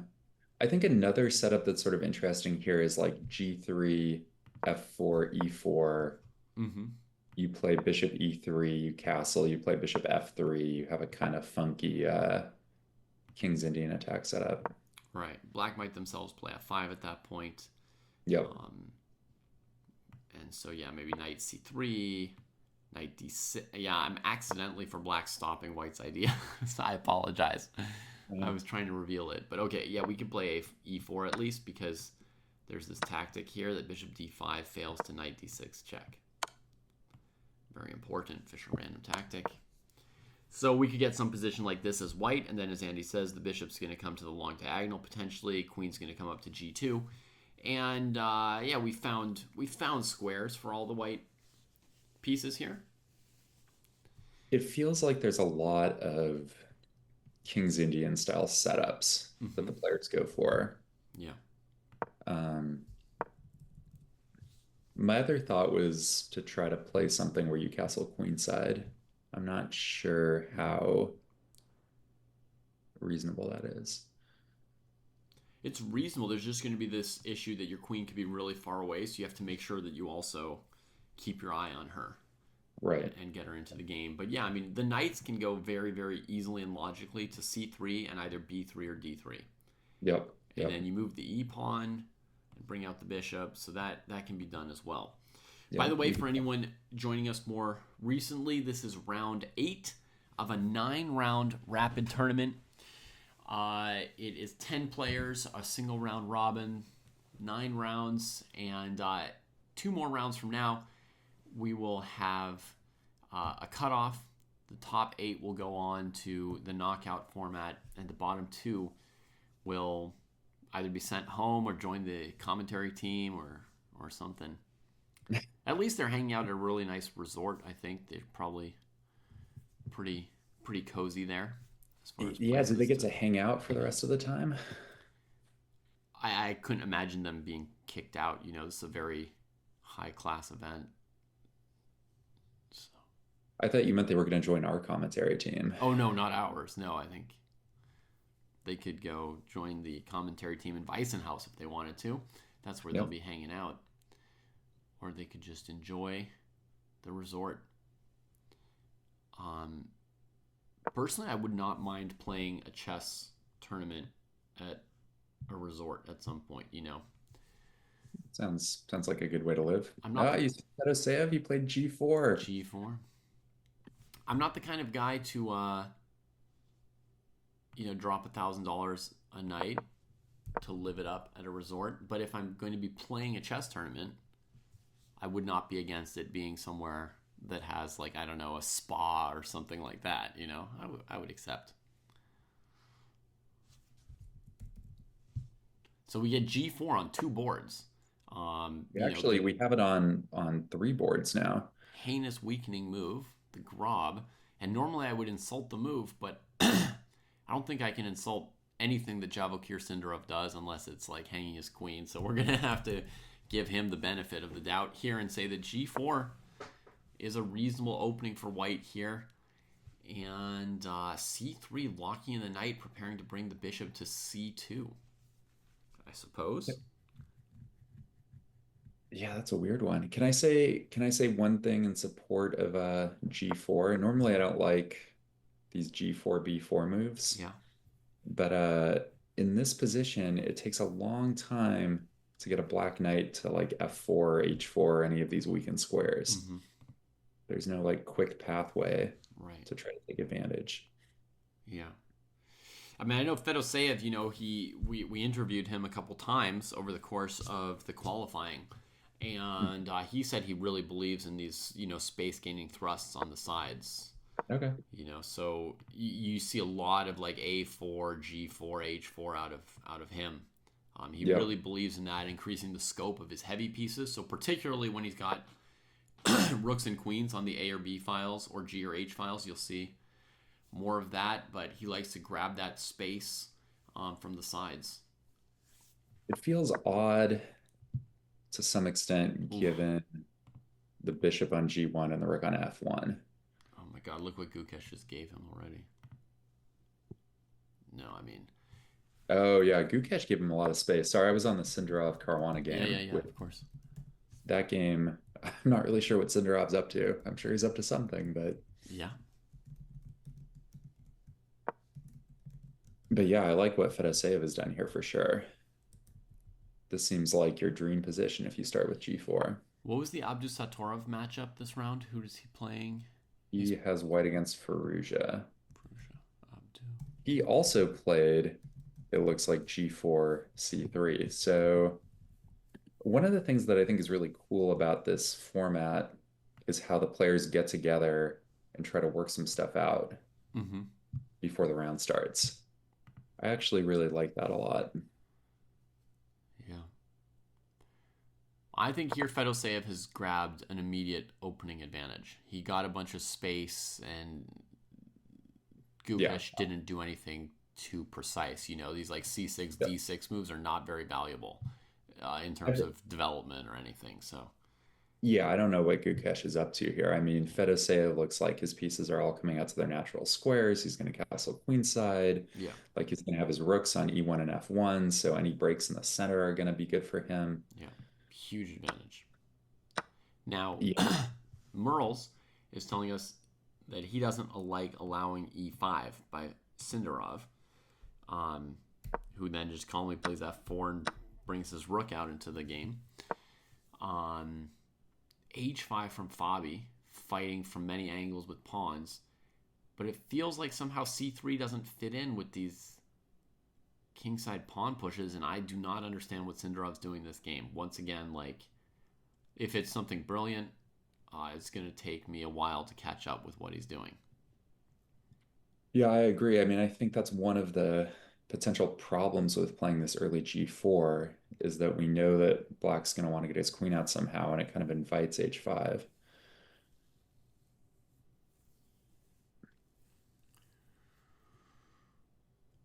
Yeah, honestly, I don't even see the point of C4. Like here, I'd be thinking of playing E4, HG4, Bishop G4, right? Like bringing the bishop out this way right now.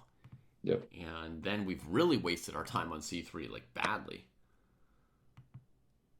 The problem is that Sindarov only thought for 46 seconds on move 2. He didn't go into the tank. Instead of 2 or 3. Yeah. Played too fast. Yeah, so Bobby brings out the queen. She's looking okay, threatening bishop H4 check already. Ooh, Fedoseev is breaking in the center. Jeez. He didn't want to get castled first? Well, he played a4, so he played like a man who's not that excited about the prospect of castling queenside. And Classic so Fedoseev. he played that apparently to weaken the b6 square, right? Yep. Because Gukesh plays a5 and then immediately gets hit by e5. Yep. And so the point is that now there's no way for black to profitably win that pawn on e5 because the knight on b6 is going to fall. Yeah.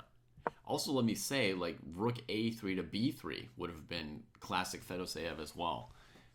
Instead of the e5 break, it would put a lot of pressure. One little thing I've noticed with Fedoseev, sometimes he plays like a little too, like, soon. Like he senses some tactical juice here or there, some opportunity Yep. to go for something, and like he tries something and it's like the position's not quite ripe. He like has his creativity but pushes too fast, too hard. He definitely went for it here. I mean, I was expecting that he was going to slow play it and just play like castles queenside, rook to e1, Yeah. and just say like I've got a space advantage in a good position. And instead, it's going to be hard for black to break free. And instead, he said, no, I'm going to be the one that breaks. I'm That going to said, be the one who initiates the tension. Gukesh's position is terrible here, dude. Like he's got Yeah. nothing to fight back with. Nothing. Yeah, it's stunningly bad. I I mean, mean, it's one of the that worst bishop positions on I've g8 seen. on the bishop on g8 tells the whole story compared to the bishop on f3. It's dying, that piece. It's dying and it's taking the whole team with it. The whole team. It's just so bad. Sindarov and Fabi head into the endgame quickly. Fabi easily equalized this game. I mean, we can say that Sindarov did not nail this opening. Yeah. On the other hand, he might be already thinking about tomorrow. He doesn't have a lot left to prove here. He did a good job last round of still thinking about his game. I mean, that was a great Yeah. game. He just played against Abdu Satorov. He had to coordinate the rooks against the queen in a very passive position with the opponent having the bishop pair in central space. Um, and yeah, he was fighting nicely. So honestly, I would prefer Fabi's position. Can I just put black's better even if it's equal? Just like in Oh the yeah, sense of like, the slight advantage when like a human would choose to sit on black's side. 100%. Yeah. I think that like I'd call it minus zero point 0.5 or something here. Okay, so even like a bit noticeable because I'm not sure what I'm doing with all my like pieces. Like knight b1, knight c1. It's taking a while. Black and castle, put a rook on h8. I don't know. I just rather play this Yeah, position. the H pawn is potentially weak. Black's up in development. Oh good god. Oh good god. Do you see Gukesh's last move? That is awesome. King's on a mission to go like support the hanging knight on b6, That's a great move. if you say so. I mean, it might not work out at all, but like, so the question is, why didn't he just castle queenside? And I Yeah, guess the reason is that the his a h5 pawn pawn. is He's gonna keeping it fall apart. defended, and or to have like rook a6 to keep defending that sad piece. Yeah. So now the problem is though, Fedosev just plays queen d4. He just played it, and now king Oh my c7 is god, he five. prevented king c7 in the most absolutely mind crunching Yeah. way possible. Yep. Good god. So can you get away with c5 here with black? You can't get away with anything. That bishop is talking to you now. Oh, well, I guess not. So Queen now, back to e3, king c7, knight b5, yeah, you're takes the right. d Yeah, you can't pawn. give up those squares. Okay, so he played f5 instead. Right. I mean, I was thinking maybe he could like trade on e5 once, which is super undesirable, and then try to play king c7, Ugh. avoiding the check. Or f5, which is the move I thought he would play last move instead of king d8, trying to get the bishop possibly to move at some point this game. This So is this is huge for Fedoseev. I nasty. mean, this is his lifeline back into the tournament. Oh yeah, like he's just Yeah. and So he should be pumped, right? Because he just won the battle of elimination with the Ronian. So Now Right. he Well, but knows he's just like he's one gotta game be away. careful though. He's got to make sure he wins this game. Like we know how tricky Gukesh Yeah. is. Yeah. Like Yeah. But he can feel encouraged, because he's like it's in his control. He's got a beautiful position with white. He just won a game. And all he needs is to win this game. And, he's out of the dungeon. But we know it's very tricky to put Gukesh away, even if you get a great position. yeah. Fabi expanding, And choosing to Gukesh spend is his playing time. fast. And so I've got to say, as stupid as Gukesh's position has been, Mm-hmm. I feel like he's made some progress. His bishop's off of g8. I mean, what He got his what more could he dream of with this? he got his bishop out, Yeah. and he can play King C7 finally. Mm-hmm. And I'm not exactly sure what White's going to do to increase the pressure here. Well, whenever he moves the king to c7, white's going to put the rook on e7. I think basically there's a limit to how much a king can do. Like, these are all jobs that the other pieces are supposed to be doing, and the king's trying to, defend That's the a, knight on b6, keep the rook out of the 7th rank. He's like, could somebody else do something? that's a good point. But does Rook E7 do well? I guess it does something. Okay. Yeah, ties you to that weak h-pawn. Well, he's going to play it. Here it comes. There it comes. Um, there's other things Fedoseev could do as well, Whoa, he but played Knight F2 right away. yeah. Wow. ED, Queen H8, Rook E7 would have been like the super basic. Yep. Oh, but he didn't want Bishop takes D3 at the end, right? Right. So Right. that was actually maybe a reason to hold off. Gukesh is playing incredibly fast. Now he finally completes queenside castling. Yeah. Done in super slow motion. The A pawn's I hanging just again. I feel like Gukesh's position has improved dramatically over the last 5 moves. Do you tuck that bishop on A6? It's such a problem piece. And then after D3, you can't get it back, huh? I guess it's Yeah, but going to F7. you can't retreat it anywhere else, right? Bishop F7. You can't go. Oh, because the pawn is pinned. Hmm.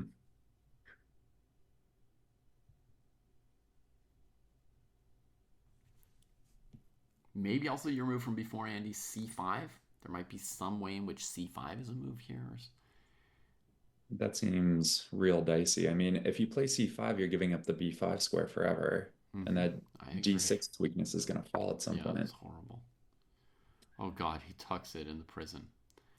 And you said he's playing quickly, but I mean, he is continuing to be behind on time. So Well, Fedoseev was also playing very quickly. he's under all kinds of pressure. These guys are just like blitzing out these moves in this like quite difficult, quite important position, I would say. Yeah. Oh my god, the black pieces are terrible, Andy. White can really take their time. Like, I know I'm thinking about, ED6 and Rook E7 and stuff, and do I have time to also play D3? I mean, white can take their time. This position's amazing. It's really true. I mean, none of the knights have any future. The queen is stuck. I mean, now we're looking at he played queen e3, so now we're looking at like, are you just playing d4 with this huge bind in the center? Yeah, maybe he's going to roll more. What can black ever do? They can't threaten anything. They can't move their pieces. Gukesh will show us. He'll come up with something before this game's over. No. Yeah, there we go. Make the trade and push the F pawn. I was just thinking of that. I don't think that makes things better He's exactly. going after that E pawn. He's doing a little something weird here. Yeah, okay. That's fair. He's got to do something weird. Yeah. Creating some juice in the position. That F pawn's a passer, right? So he's imbalanced something and created some purchase for a couple of his pieces. Is the e5 pawn actually in danger here? I hope so, man. What would white do if black played rook takes e5 again? I mean, you could always take on f4. Oh, yeah, okay. Good call. Maybe threatening nothing then. Although, but knight takes e5 might be the issue.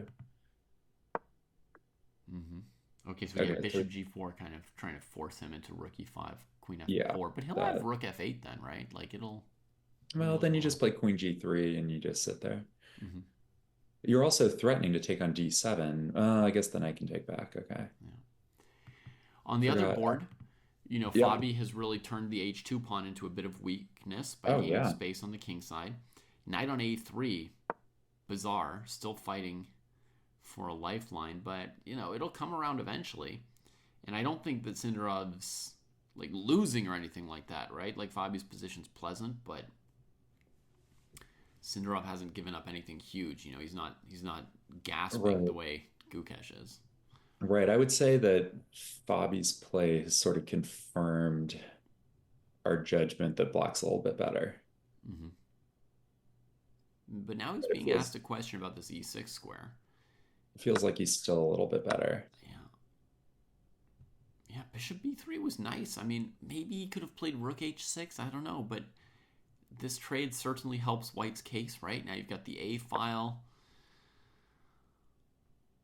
Maybe. Fabi's going for like I don't know knight if the A file is worth very much g5. though.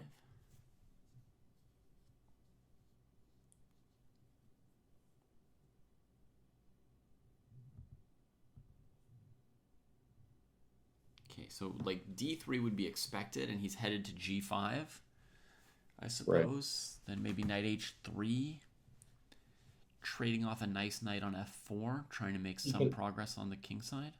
he could also be headed to G5 and then E6 with the same sort of idea. Like he Mm, just wants trading that same piece, yeah. he wants to get rid of the knight f4 and he wants to connect those pawns. Yeah, He wants to take back on E6 with a pawn. yeah. Sinner of thinking quite a while. I don't know what major options he has other than d3. He just plays knight c4 and then d3. Not a big difference. Okay, so now like rook f1 could make sense. You could go b4, b5. Weird Fisher random move. Yeah.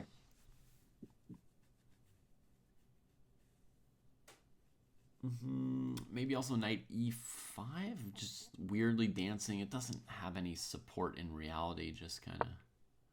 All right.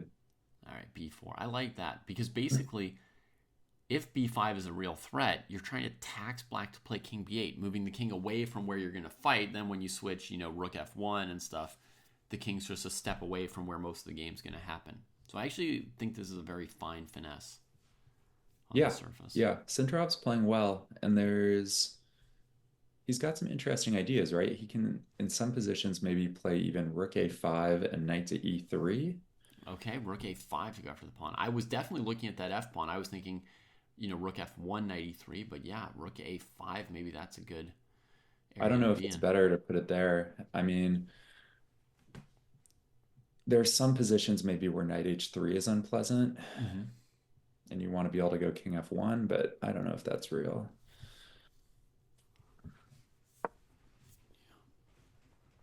Yeah, the knight that was so silly looking on a3 now seems quite good because you can never kick it with d5 because it just goes to e5 and lives there for the rest of the game.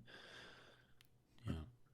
By the way, on the other board, not that Gukesh has improved anything, but Fedoseev playing king b1 shows that like he doesn't see a way to crack the position, right? He doesn't see some obvious like, okay, let's take you apart now. Right. But Well, it's possible, or maybe just king b1 was always going to be an important move because you don't want to run into some queen a1 mate at the end of a long combination. okay, yeah. I was thinking that king b1 was a move he was going to want to play sooner or later, just with a kind of safety first approach. Mm-hmm. I know that Fedoseev may not be a safety first kind of guy. Yeah. It's a safe move, but I do also like what Gukesh does. H5, gaining a little more space to go with the F pawn. Like if you're going to gain space, right? Like you have to sort of back it up and put the pieces on corresponding squares. I don't know about King B8 though. That leaves those knights even more dangly. That's just how they're going to be. Just their way. I guess It knight. really it really feels like Gukesh is just barely hanging on, right? Right. Like e6 isn't playable for white, but if it was, the knight on b6 would fall. You can't play queen e3. Yeah. All right, we get the knight trade. Fabi takes out the knight on f4, makes like a tiny bit of progress, but I feel like White's position is fundamentally sound. Honestly, it's very close to equal. Yeah, I agree. I Very don't think close. Sindarov's going to have a ton of trouble holding this. Oh, Oh, and he and allowed the b5 with his. that's weird. I assumed that he would, yeah, that he would have played like king b8 or something So is the first. point that he has d5 now?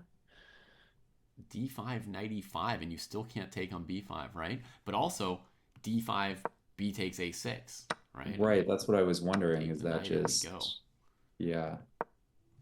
Huh. Um, What that's was he? weird. I mean, Fabi spent several minutes on knight h3. I just assumed that there was no way that he'd blundered something. He spent 2.5 minutes, but he seems to have just allowed this thing.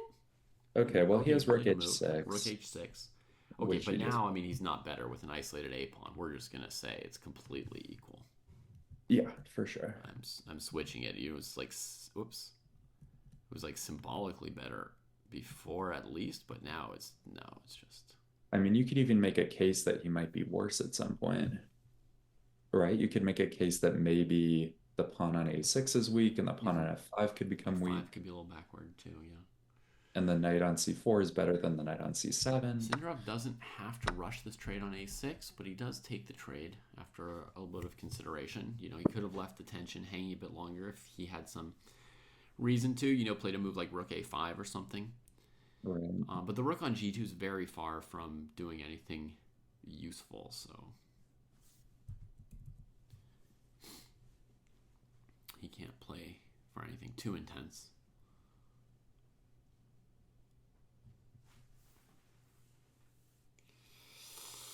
Well, should he just play rook f2 here? Yeah, potentially.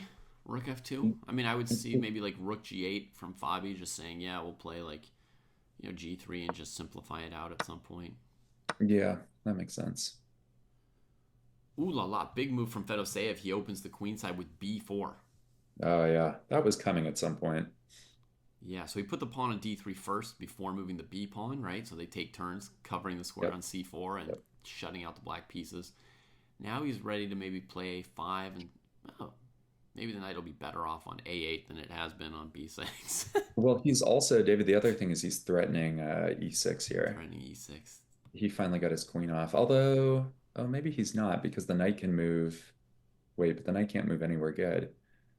Right, the only square that the black knight has is f6, and that blocks the queen's counterplay on c3. Oh, I see what you're saying. Right, because for the moment, the knight on c3 is a little bit loose. Yeah, I guess so.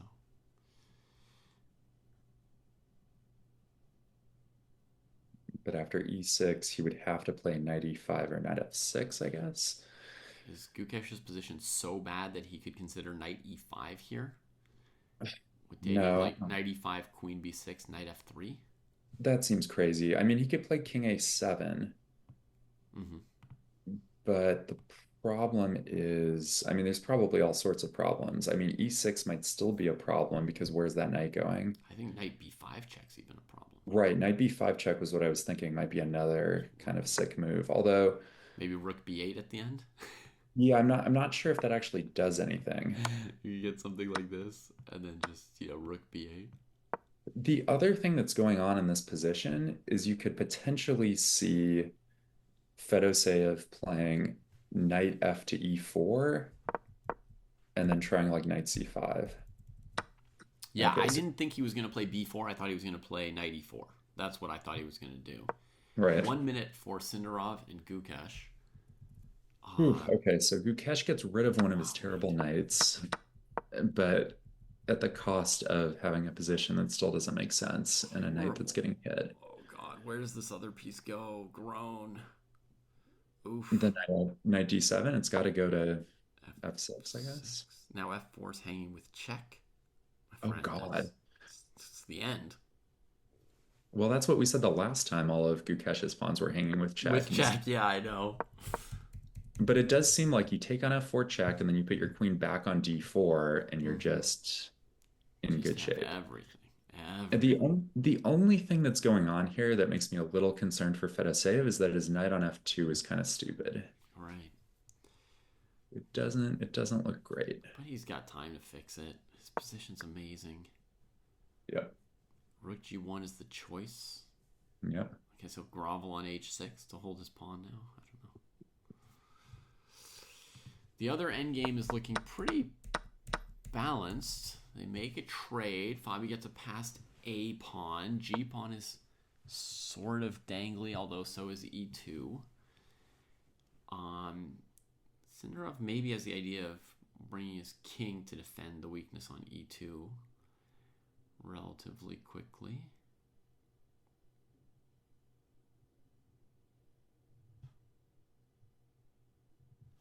I think Fabi could maybe start pushing the a pawn, but he's got other options too. He could move the king to b7, so he's got rook a8 at the ready. David, one of my kids woke up, so I'm gonna depart for a second. I'll probably be back in a few minutes. Okay, cool. See you in a bit. We'll be here.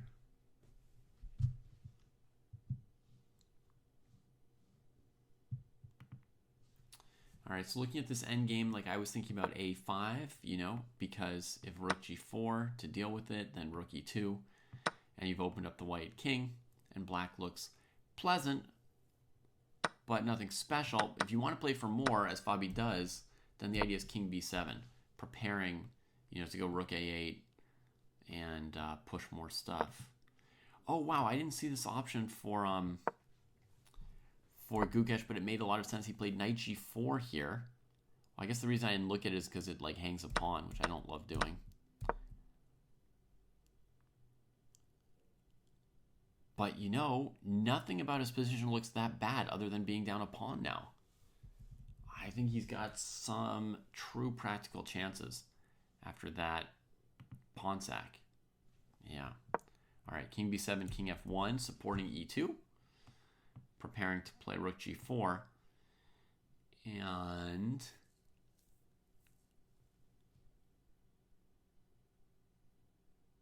yeah, I don't quite see how this pawn gets past the a4 square, basically. I don't see that just yet. Maybe, though, we go like a5, rook here, and rook a8 if we're Fabi. And, you know, say, hey, if you want to go rook a4, go there. You'd be passive there, and, you know, maybe I'll play this to keep this rook at bay. Basically, I want to play here. But if white just fights, I mean, they shouldn't get busted by this, I don't believe. King f1, and yeah, Fabi's still thinking about it. Gukesh moves the f pawn forward. So now white has to guard the f pawn and the king. Gukesh is threatening rook b6. This queen's amazing on e3. He could also play rook f4, bring more pieces towards white's king, actually. It's not comfortable, and Fedoseev goes down to a minute, and this is now finally like the phase where Gukesh is amazing. I was anticipating a5 to stop this, and I was thinking maybe he would go like rook f4, rook e1, queen c5, right? Going after the a pawn and bringing this rook over. I think rook f4 is probably a good move here, but this is the phase where Gukesh, he's like a genius actually in practical chess as well. a5 comes in, rook g4, rook e8. Interesting. I assume black could play rook d5, white could play rook d5, rook e2, rook a5 here, and basically draw the game. Oh, rook b5 check, that works too, getting a rook trade in. Not bad. Oh, Gukesh pushes the pawn to f2. He's not even willing to sack that pawn anymore with rook f4, rook e1, queen c5, which I think was good for black, but that pawn stops any rook to e1. Maybe he's trying to win here, right? Maybe he's got time to improve the rook later. This is so strong. And now he's being invited to play rook f4. What is, oh, he's going to play queen here. Okay, that makes sense.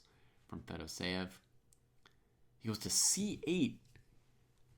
So what is his plan? After queen f2, what is Gukesh up to? Queen f2, queen d2.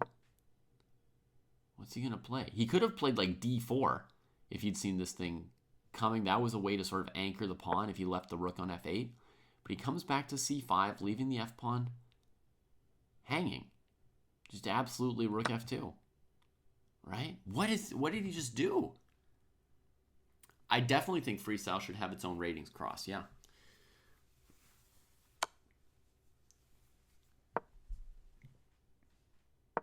Gives a check, heads in here threatening queen a1.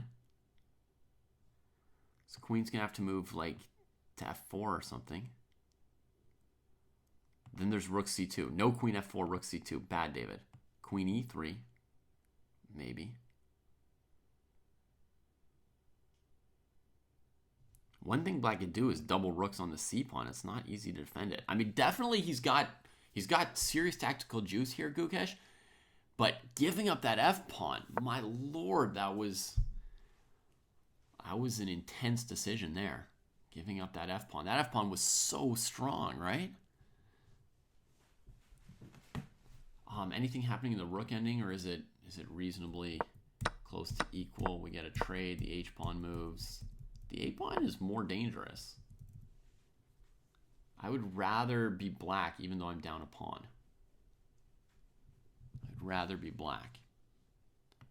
So I'm going to say something kind of insane. It may seem pointless in a rook ending that's maybe eventually going to be drawn, but I'm going to say I actually prefer Fabi here. I think if Sindarov wanted a draw, it was simpler to take on a5 and let the rooks rampage you along the second rank.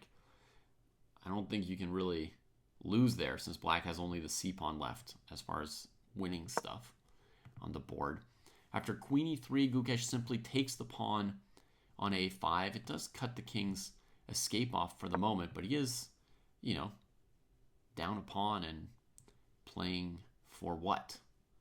Right? Playing for what as the check on a1 gets covered. King's going to unpin for sure. Preparing to probably bring the rook here at some point. Absolutely insane move from Fedoseev. Exciting. c4. Oh, the rook can have counter tricks. You got to be very careful now. Obviously, bishop takes c4 is one thought, and rook d to c6 is the other. 15 seconds for Gukesh. Goes to b6. Starting to take squares from the king. Now the rook can't even go to b2 because of queen a1 probably. What he wants to do is just like throw a queen check at some point and then take on c4 without sacking a bishop, right? That would be ideal. Hard to keep our eyes on both of these games now at once. The white king gets over to the a-pawn.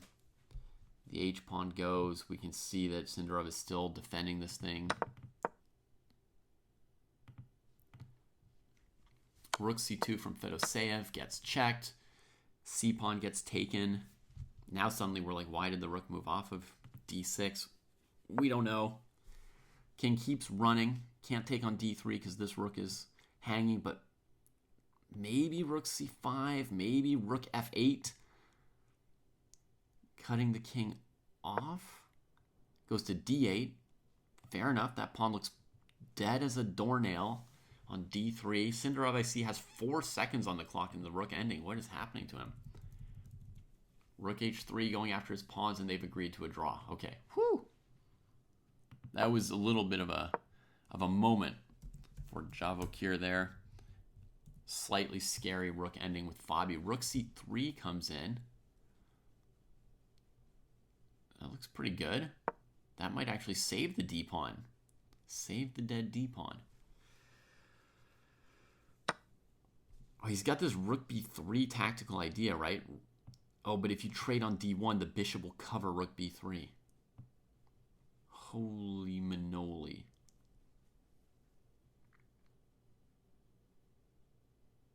He could go rook takes e6. He could trade and then play rook takes e6. Or bishop takes c4 here? What happens on bishop c4? The rook can't really take it. Rook a3 check, queen a3. He just takes on e6. That's the simpler move. He's got a slight edge, does Gukesh, by the way. But I think he missed his chances to win the game. Because for a moment there, it was like crushing for him.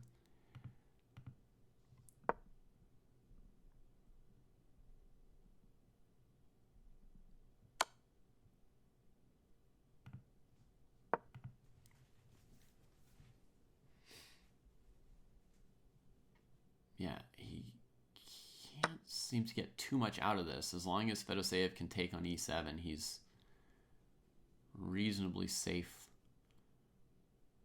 from,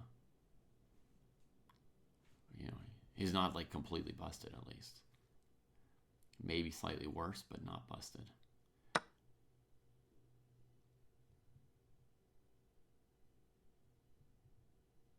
And if Gukesh goes like queen c3 to h3, white has probably queen f8 to c5, winning this bishop. I don't think there's really too much here for Gukesh.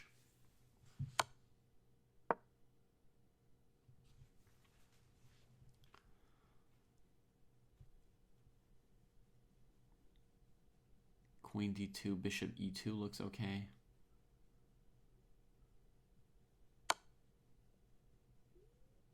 Queen d4 check. Okay, you got to go back and defend the bishop here. But it looks like a draw, likely. Let's look at Magnus versus Levon. Queen c6. Magnus is up a bishop. Maybe they just don't have a result on it. Magnus won. Okay. Let's see what games are still live here. Gukesh's game and Firouzja's game. All right. So Noterbeck versus Firouzja. Knight, queen, rook, knight, queen, rook. There's an extra pawn on c4 for Firouzja.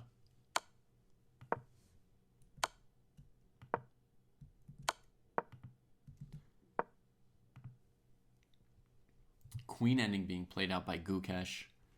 Very, very equal. David, how did this happen? Gukesh got Fedoseev's king on the run, and I think he slightly missed. He slightly failed to finish him off. And now they've got probably a drawn endgame. Sindrov and Fabi drew. Firouzja and Noterbeck are playing over one extra little doubled pawn and a bit of space. So Firouzja's trying to push him over the edge. Potentially you could play knight c3 at some point as black here, and it looks pretty strong. Yeah. Interesting. But so that means that Fedoseev missed at some point. Fedoseev as well, yeah, but that was before you left. Okay. I think? No, maybe. Yeah, he still looked like he was in pretty good shape before I left, but okay. The position was still such that things could have gone wrong. Yeah, at some point I thought Gukesh was surely winning. For a moment I thought that. Merle says Gukesh hasn't won a game yet. So all his points have been acquired through draws? That's pretty crazy. Yeah, he's on -1. He lost to Firouzja and is drawn the rest of the way. That is a lot of draws, my God. But and yeah, it's funny because he tries so hard to win. He's like avoiding like any draw he can and still seems to come in a lot. So this Ali Reza game is very important though, because if he finds a way to win it, Fedoseev is actually not dead at that point. He'll be tied with Abdusadarov. But Noterbeck just won the game. Oh, he did. C5 might save it because of this perpetual on D1 and B3. Wow. But Firouzja just like lost a piece in the madness there. Fedoseev and Gukesh draw, which is, fine for Gukesh, although he did have like an exciting mating position at one point. He played very, very boldly. That's no surprise. Yeah. But at some point, he like got his passed pawn, the f pawn, down to f2, and it was supported by like queen on e3 that white had trouble kicking out, rook on f8, and then he sacked the f pawn to just move all his pieces over to the queen side. So he went down 2 pawns, like just looking for an attack. That's wild. All right, knight f5, queen d1 check, and so Firouzja will take the draw here. So that'll be a draw. Wow, we're getting a lot of draws at the end of this tournament, huh? That sort of makes sense. I mean, Not able to. everyone's going to be a little more conservative when there's basically only one person being eliminated. I mean, now that Aronian's just completely out, Yeah. there's a lot less to play for at this point. I mean, Hikaru's qualified, Magnus is qualified. Kamer, I guess, theoretically could get knocked out still. Is that true? We're He's at getting 3.5. down to the end here. If Gukesh beats Carlsen and Abdusattorov beats Aronian and Kamer loses, it could be a three-way tie for three with 3.5.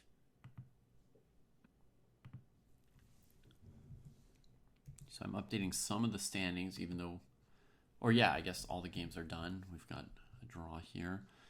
So, okay. So Gukesh draws. He goes to 3.5 out of 8. Abdu 3 out of 8.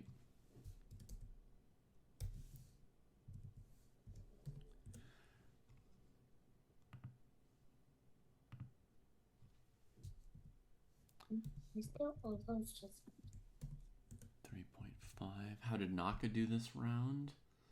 Nakamura won against Kamer.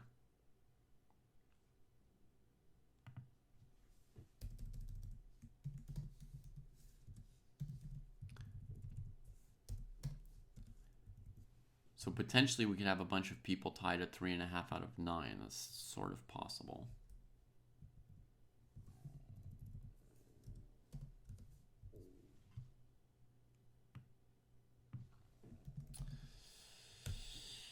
All right, we're getting there, folks, with the standings. Magnus beat Levon, so he's got 4.5. He and Naka are now completely safe after winning in round 8. Winning will do that for you. It'll get you very safe. The only two winners this round, Naka and Magnus, assuring their safety here. Faruja drew 5.5 out of 8. And Fabian Sindarov drew together.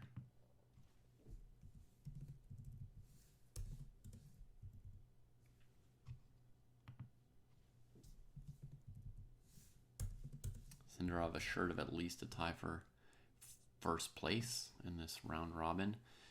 Looks like I've got them all lined up. So it's Fedoseev half a point behind Abdusattorov. That is a bit surprising that Abdusattorov would be in the discussion for elimination in the final round.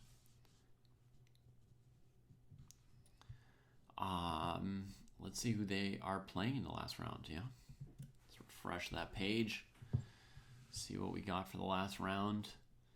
Fedoseev playing black against Naka. Oof. And Abdusattorov is going to be playing against Aronian, which is the best possible pairing at this point, I think, because Aronian is like completely out of it. You know, he cannot catch up with him anymore. So, yeah.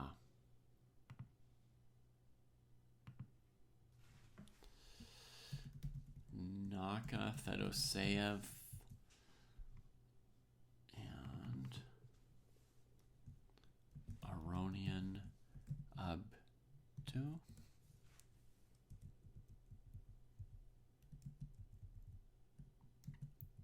Do Gukesh and Kamer play this round? No, they already drew in the first game today. So who's Kamer playing? Black against Fabi. That's a tough pairing for Kamer for sure. Yeah, Kamer could actually be in some trouble. I mean, some things would have to go wrong, but there is definitely a way in which are they going to run a tiebreaker if there's a tie for that ninth place position? You know, I'm not sure. It's a very good question. Maybe I should see if I can find that info somewhere here. So I'm going to go to the home. And I'm just going to read for a second, folks. I know I should know this. Folks in chat might know this. It feels like it would be pretty lame to get eliminated on some sort of tiebreaker. Right. But weirder things have happened. I mean, we decided like candidates tournaments that were tied for first with way more at stake on a tiebreaker. So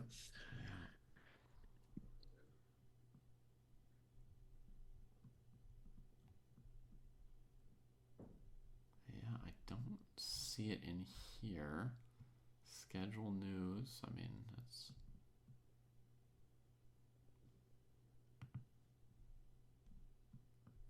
All right. Merle says it's going to be a blitz tiebreak. Okay, that makes sense. That said, I don't know if we're going to get to a tiebreak. I mean, Fedoseva has a really tough task ahead of him. He's got black against Nakamura, who has suddenly caught fire.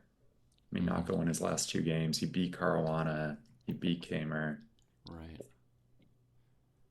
Yeah, that is a tough task. He's going to have to score half a point more against Nakamura than Abdusattorov does against Aronian. Oh, and he has to win, period, to catch the people with 3.5, and he needs them all to lose, right? So he would need Kamer to lose and Gukesh to lose. Yeah, or he needs Aronian to come through big time with a win. And there is nothing... Or if Aronian just wins, then he can... Yeah, there's nothing to suggest that Aronian is going to pull out a win. I mean, he's 0-3 today. So I think the most likely pathway for Fedoseev is that he beats Naka with black, and then Caruana beats Kamer. Mm-hmm. Although you could also see Carlsen beating Gukesh as another pathway to get another guy in 3.5. Okay, so that's the thing. He only needs one person to come down to him, right? Yeah, so if he can win, the odds that Carlsen beats Gukesh or that Caruana beats Kamer are not insignificant. Or that Aronian draws or beats Abdusattorov. He would only need one of those results to go his way. Right. So really he just needs to win with black against Naka. Yeah, if he wins with black, he's very likely to be alive. Interesting thing about this matchup, folks. Fedoseev and Nakamura have a long history together. They used to play online a lot. And Fedoseev did quite well against Naka. Naka found him to be a difficult opponent in blitz and rapid. So much so that, he told the New York Knights in the Pro Chess League, eventually the New York Marshals, he told them, we need to get Fedoseev on our team. That's like who we should hire. That's like the big fish that we need to pick up. And so then they were teammates. And they practiced a lot more as teammates to get ready for those matches, right? They would play the format, the time control of the Pro Chess League together. So these two know each other quite well. They have a lot of mutual respect and I think friendly relations, I believe. So they're gonna know quite well who they're up against and who they're facing here. I don't think Naka's going to go easy on him off of them being friends. I think he's going to try and play his game. But the game also doesn't mean too much for Naka, right? Like, he's finishing in the middle of this tournament. So, and he knows that Fedoseev is on the brink of elimination. So it's possible that he's just not that motivated, so to speak, right? It is possible. There is right now... I mean, if the tournament ended right now, and I'm assuming that in the knockouts it's 1 versus 8, 2 versus 7, and all of that, the first round 4 versus 5 pairing would be Carlsen versus Nakamura. Ooh. Right. And so I wonder if he wants that or wants to avoid that. I would assume you would want to avoid that, but that's a little tricky. It seems like very likely, actually, because they are... If one of them passes the other, they're still in 4th and 5th place. And, third place is a full point ahead of them, and 6th place is a full point behind them. So they seem kind of locked into that. There might be no avoiding it. It's definitely possible. I know it's sort of funny to say, but is it preferable to be down at the bottom of the tournament to get Sindarov when you get him at a classical time control? I don't know. I mean, you might have thought that before the tournament, but by definition, when somebody wins every single game, you're not really, and including against you, right? Like, whoever you are, thinking about where you want to finish in the standings, you're like, this guy beat me really badly. Like, am I really in a rush to get paired with him tomorrow? Right, because as much as it might be that Sindarov is good at rapid chess, right? Like he's young, he's thinking quickly, he might also just be really good at freestyle. I think Kamer got second place in the rapid last year, if somebody's asking. He got second, and he did get eliminated in the first match by Aronian. Last year there were no eliminations in rapid, right? So Aronian, he's like not as good at rapid right now at his age as like the teenagers. So he finished second last in the rapid, only ahead of Ding Liren, who, folks will remember what kind of form Ding was in a year ago. But then in the first round, he beat Kamer very decisively in classical. The player who won the rapid last year was Abdusatorov. That's why when I was going through this tournament before today, or before yesterday, and saying like who's a candidate for getting eliminated, each player I went to, I was like, there's a reason they couldn't get eliminated, right? Everybody I went down the whole list, and I was like, nope. Abdusatorov, he won the rapid last year. He couldn't be last place this year. Kamer, second place. He couldn't be last place. I just went through everybody, and there was like no way. So... Okay, so very interesting system. Multi-21 is saying that the players get to choose their opponents, the players from the top half. So starting with Sindarov, let's say, for argument's sake, he would get to pick who he wants to play against in classical. So he doesn't necessarily have to pick the player who finished in 8th in rapid. He could pick who he wants to for the classical portion. It depends who gets eliminated, but let's say that the tournament ended right now and they eliminated Aronian and Fedoseev.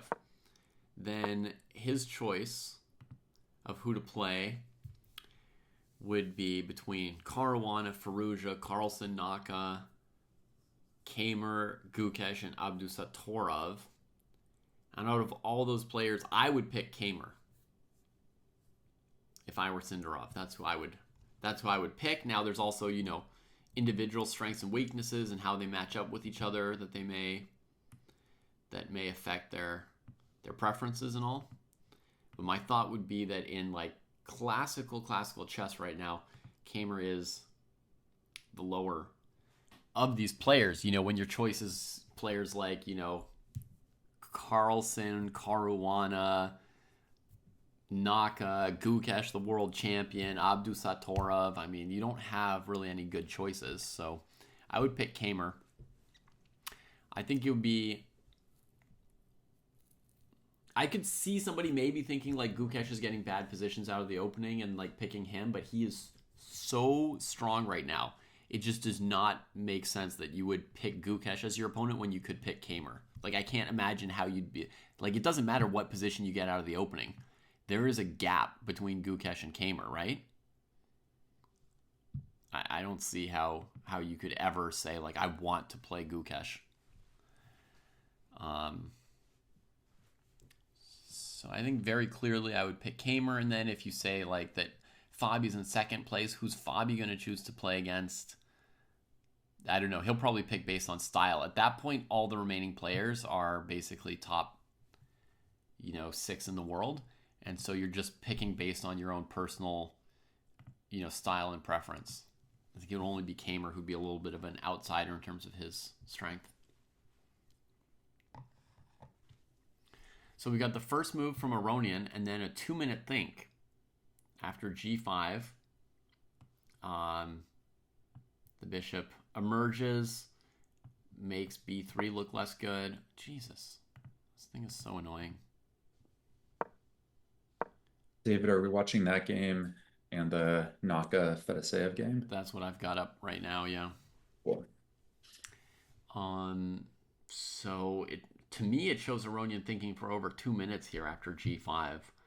B3 is not attractive after bishop takes a1, rook takes a1, queen g7. You're not loving that.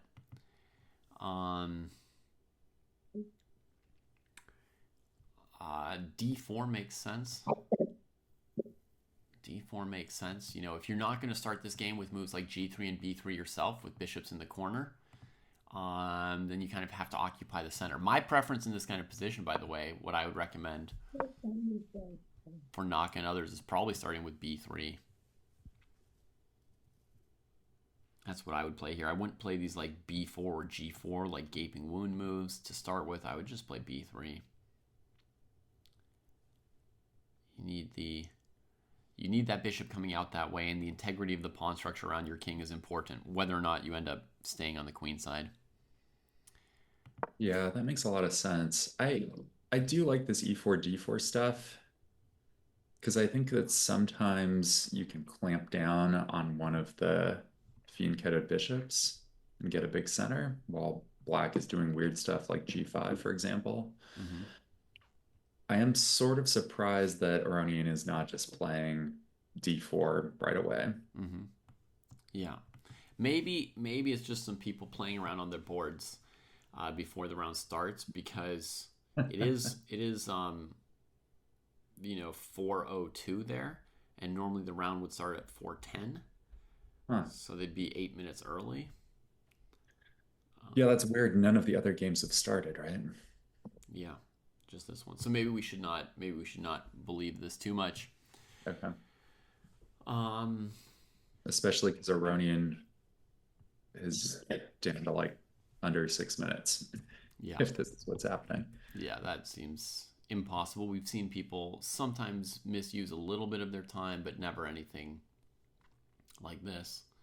Yep. Maybe this is a good chance for me to ask you one or two questions about the Grand Slam as we wait for this critical final round to start. Yeah.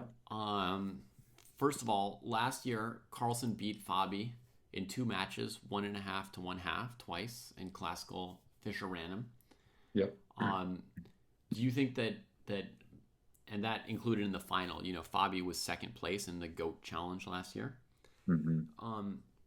Do you think that there's a chance that somebody else will challenge Carlsen for the top spot either in this tournament or in the entire Grand Slam over the course of 5 events?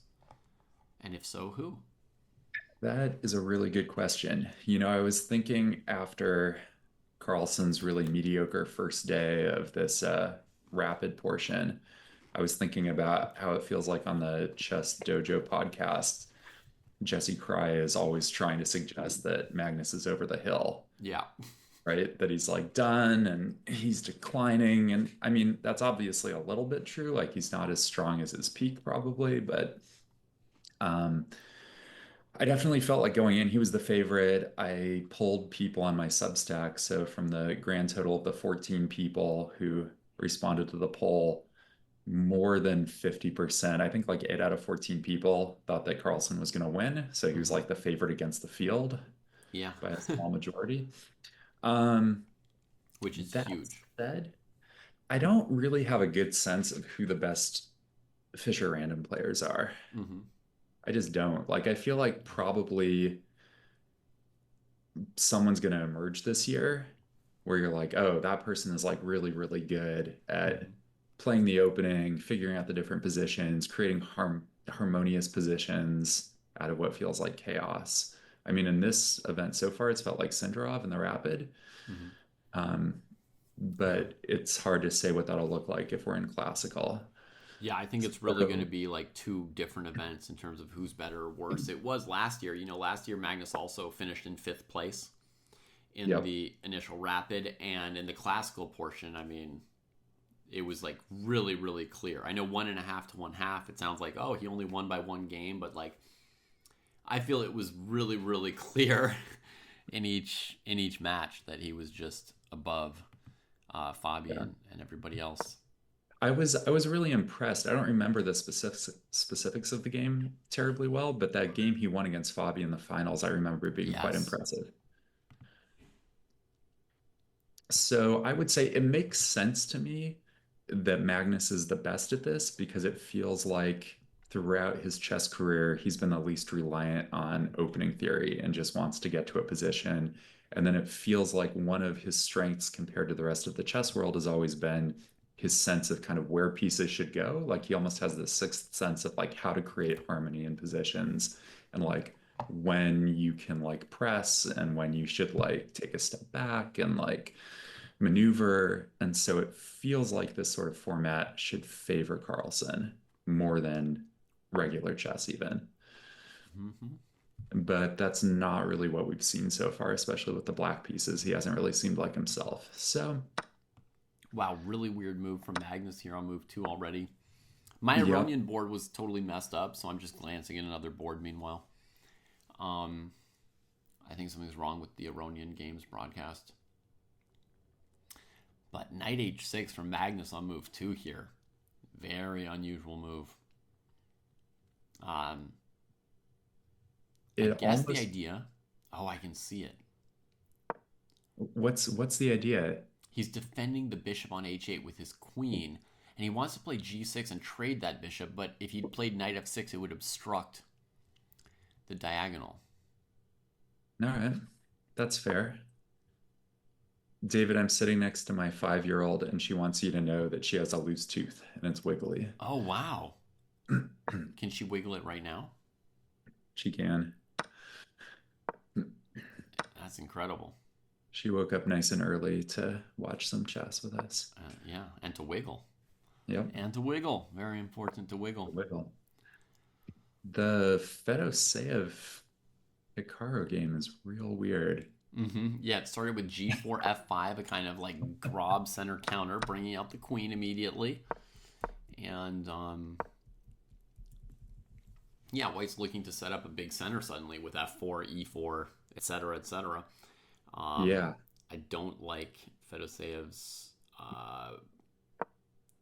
situation at first blush.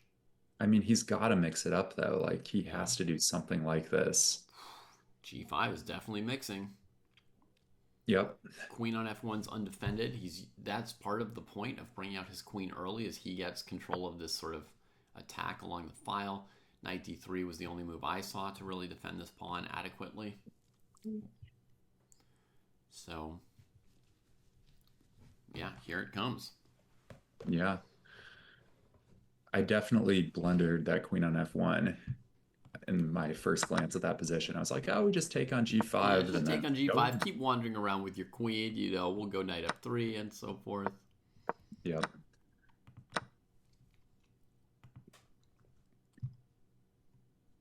All right, so Magnus got the trade he wanted. We hope it brings him much joy. If I'm Gukesh, I'm trying to castle kingside here, but we'll see how that goes. Yeah, you definitely don't want to castle queenside directly into mate. That would be quite tragic. I kind of want to go queen f2, but after knight g4, I don't know where I'm going. So maybe I should go to this very weird square on h3. Also, since I don't know where I'm going, maybe I'll just play knight d3 and wait another move for inspiration to strike. Knight d3, queen h3, and we can finally castle to g. As somebody asked that I refer to it, castle to g instead of to the king side.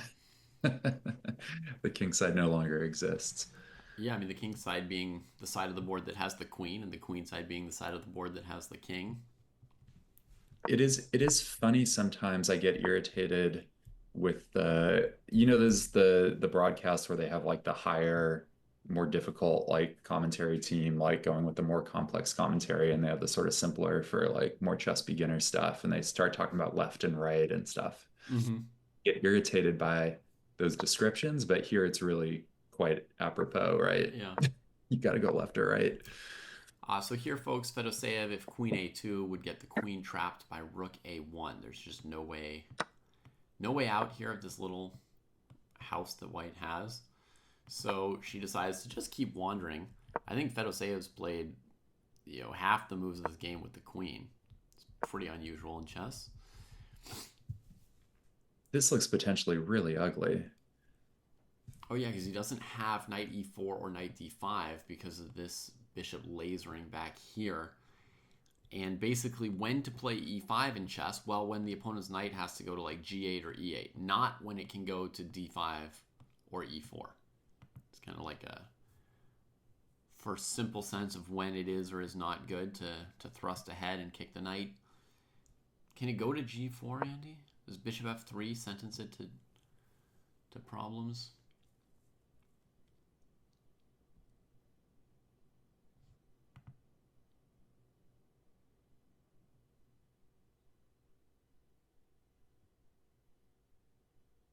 Oh, so the knight's back on g8. So we've got this position now where only the black queen is developed. Yeah. Oh, God. Yeah, bravo. I mean, he has to count as lucky stars that a move like queen g2 doesn't win the knight, where it stands, doesn't just trap it. Yeah. I mean, we said that Fedoseev had to mix things up, but this is not the way to do it. Yeah. Oh, Magnus Would is you just say playing that another weird Fedoseev's move. position right now is worse than the position that Gukesh got against Fedoseev last round? Even worse. Magnus just played an ugly move, by the way. f6. The queen on h8 does not approve. No, he's going to play e5. What? Black controls e5 big time. Well, he's not going to I'm play sorry, it yet. white controls e5 big time. Yeah, he's going to play knight f7 and e5.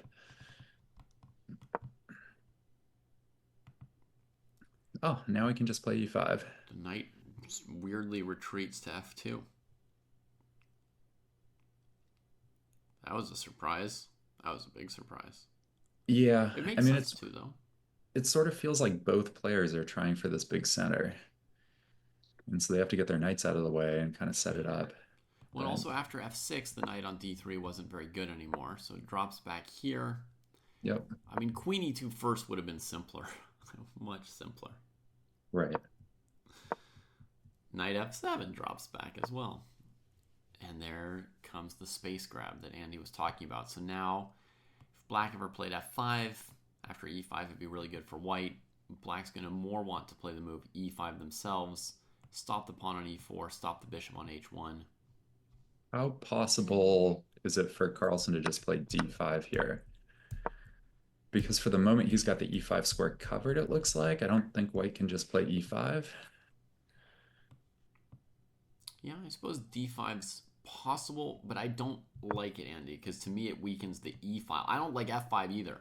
I feel like e5's the only way to play this position for black. Okay. But like, you know, d5, for example, my fear is basically that after the pawns trade, right, that you're just opening up the e file that you're weak on as black. Right, we have this long-term positional weakness. Yeah.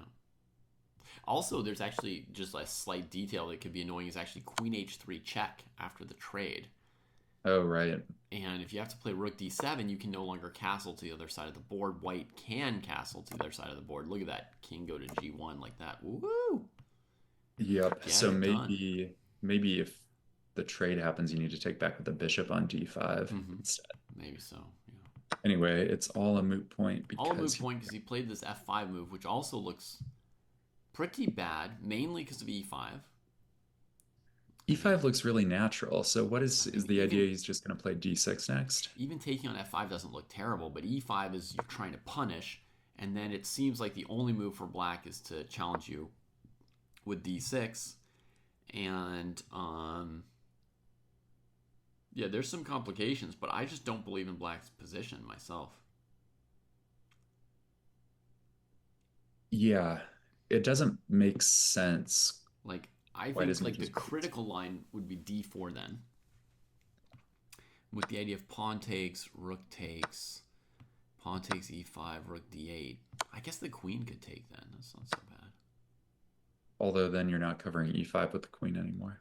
You want to see something really weird after queen d8? Can you castle? You can castle because your king doesn't go through that square. Only your right, rook and goes so then through you're the square. hitting. Yeah, then you bring your other rook into play with tempo. Yeah. That was the point, but then I also thought maybe black could castle kingside here before trading. Interesting. Get in cozy there with the queen. But even a position like this where white doesn't have everything they want,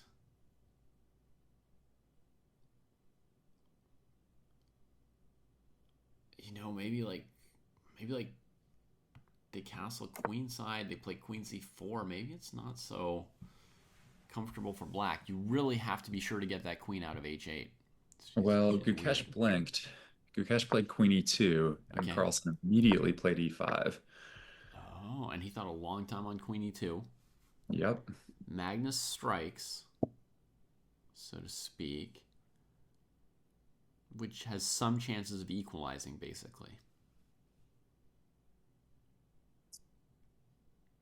But what happens on EF5? What does Magnus have in mind? That's very complicated. Right, because the E5 pawn is going to be hanging after that. So is he planning EF4? That looks a little odd. Yeah. By the way, on the other board, I just want to say, folks, what's happening here is Naka is trying to trap Fedoseyev's queen.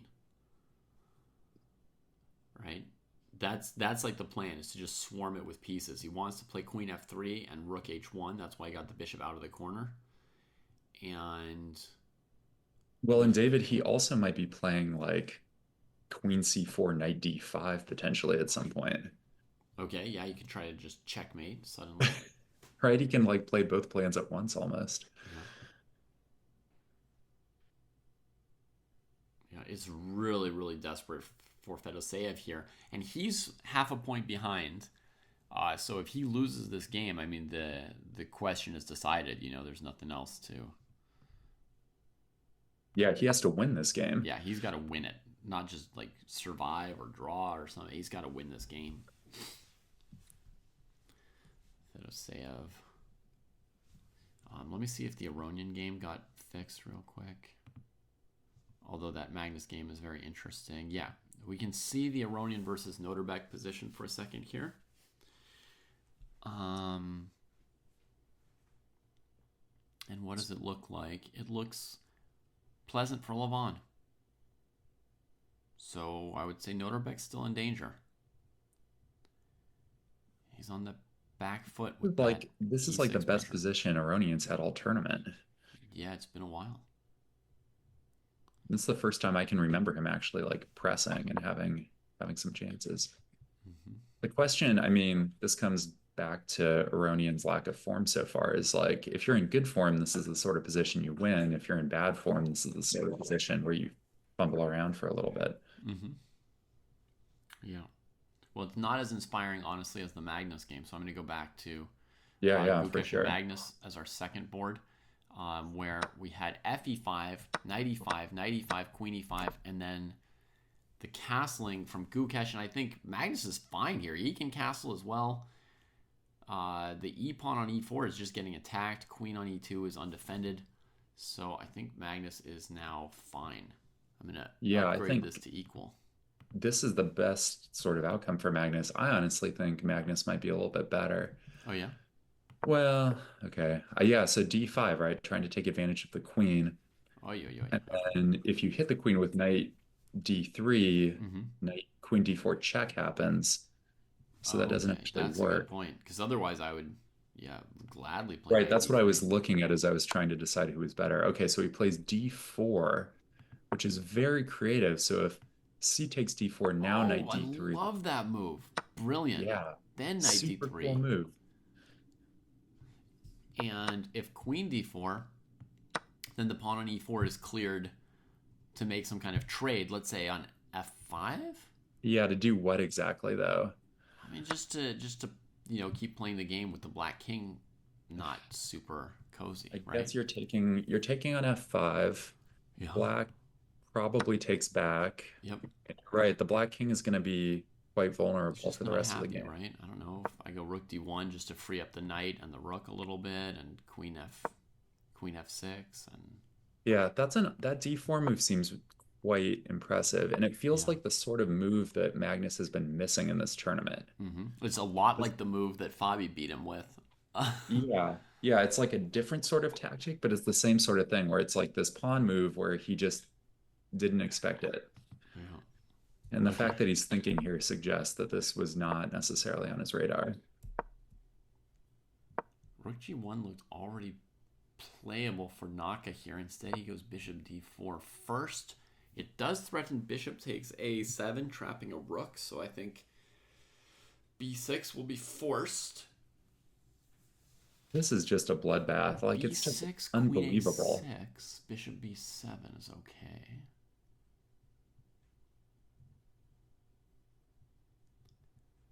Maybe he'll trade and then play queen A6 in case of B6. Just, it sort of traps that rook on A8, right? If you trade. I know this move looks kind of like a bumbling move, but do this, and then these pieces are pretty stuck. Yeah, that seems very bad.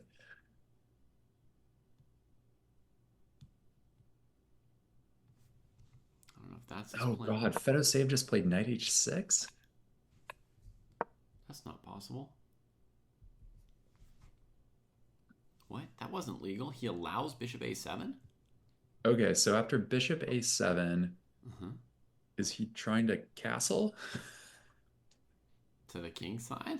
Castle to the G file. I think he's just waiting for bishop b8 to put his king on b8. But I Right, mean, but the I mean, he might position's as well just resign. prospectless. I mean, he could have probably resigned a long time ago. Yeah. Actually, I agree. I think it's completely over. I don't know why I didn't write that white was winning on my evaluation on this one like sooner, but I'm finally going to finally going to put it all the way up.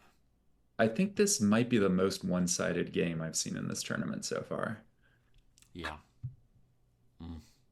Like every so often you're going to get a game where someone like tries something in the opening that just doesn't work. Right.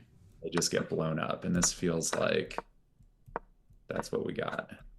Is the queen trapped now? Oh, not quite. Oh, that's funny. Is he just going to trade queens and then win the exchange? And nope.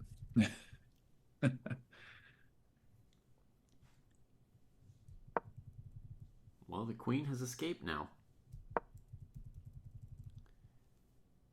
Bishop e4, he could go back to g4.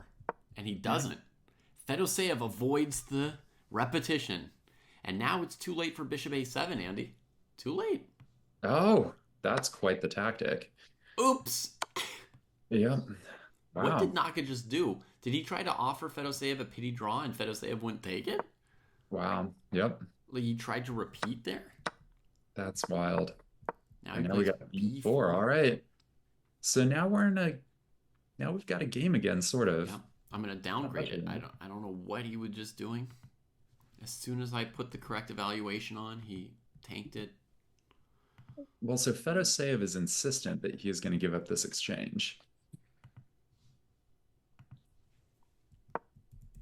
Yeah, Naka's playing as if it's a trap, you know?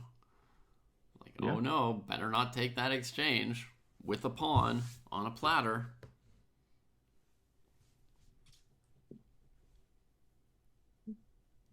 Yeah, it's hard to understand why not.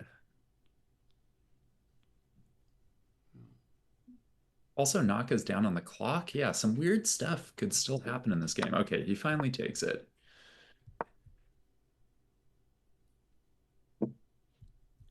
Is there some trick that we're not seeing here? Well, yeah, by now there are maybe tricks, right? Because there's knight e4, and then there's b6 trapping the bishop with the idea of rook b7. Okay, there it is. Takes a pawn over there. So now instead of taking a rook, he's giving the bishop. Yep. What? Oh, he's got this idea of knight g6, knight e7, Andy. You can't play rook b7, I don't think. Or if you do, it's a queen sack, basically. Ooh. Queen g7, right. Queen g7, bishop g7. This is as nasty as it gets, folks. Yeah, that's a nice tactic. Ugh. So that's what he takes on h7 for knight g6? Yeah, for sure. This is being played very weirdly, this game. That would be a funny way for this game to end, is with rook b7, knight g6, queen g7, trade queens, and then knight e7 mate. Yeah, in the end game with the bishop trapped. Yep. That's a very Fischer-Random position. Like this is the most Fischer-Random position you've ever seen today. Yep. It's like, what? Yeah, and then knights on h3 and h6. It's like just everything about the position is like sort of stupid and chaotic. Yeah. Gukesh and Magnus developed in the direction we expected. You know, Gukesh just gave the pawn, brought the rooks. opened up the F file, brought the knight. So they're just playing away. He can win back his pawn on F5 here. Got it back. But I think you could make the argument that Carlsen has the better endgame prospects. Yep. Oh yeah. His only deficiency here is his king position. So trading queens would be like a huge mistake for Gukesh, and I would say black's better if he does. But I think it's hard to avoid this queen trade in a way that makes your position good. Yeah, right? yeah. There's nothing harmonious to do. You have to play some move like queen c2 and then play a3, b4, and just say, yeah, I retreated. Like a sad dog for a moment. Yeah, but at that point, it feels like Carlsen's king is not in great danger. And I think you can make the argument at some point that Gukesh's king is going to be in some danger on the king side. Okay, but Gukesh trades queens, so now he's just significantly worse. He took the queen trade? Yeah, well, okay, but he put his knight on d5, so he did... I mean, eventually knight c7 will come. He's going to have to do something incredible before knight c7 comes. For the moment, he's threatening knight f6, which is a little bit annoying, and the knight on d5 supports b4 to try to break up some of those pawns. Right. So basically, what black has to pay a tribute tempo to avoid knight f6, and then potentially he plays b4 before knight c7 and weakens that c5 pawn, plays like rook f5 or something. I could see him saving it. Like, he might not be like terribly worse, but he's certainly not like good here. Well, he's a little more active still, yeah. He spends his time on a rook trade, so now it seems like knight c7 is free for Magnus. Oh, he's about to get... Gook's about to get taken to school. That just got from like slightly worse to like clearly worse, I think. Just didn't do enough with that one tempo he had. Yeah, it was a curious choice. On the other hand, if white plays knight f4 here, is he really in that bad of shape? Yeah. I think so. I mean, maybe. I mean, he's going to be able to blockade on d3. He's got the only open file, or one of the only file that's like completely clear. It's pretty active. His king's on a good square. I mean, he's worse, but... Yeah. Oh, yeah, he's worse. Knight f4, king d7. Yeah, okay. Yeah, I mean, basically, black... One option is to play rook e7 at some point. And if you trade rooks, bring the king up because you've got that extra space from your d-pawn. Play a6, b5. Yeah. Squeeze. Maybe it's a draw, but I mean, no joy. He's suffering big time, it's true. Huh, so maybe this would have been the chance for Fedoseev, right? As if he had somehow managed to win this game that he is currently down an exchange for nothing. Yeah. I mean, it's a bishop pair against a rook and a knight, so it's not. I didn't even put it as lost. I just put it as worse. He's probably lost. Well, tricky to play.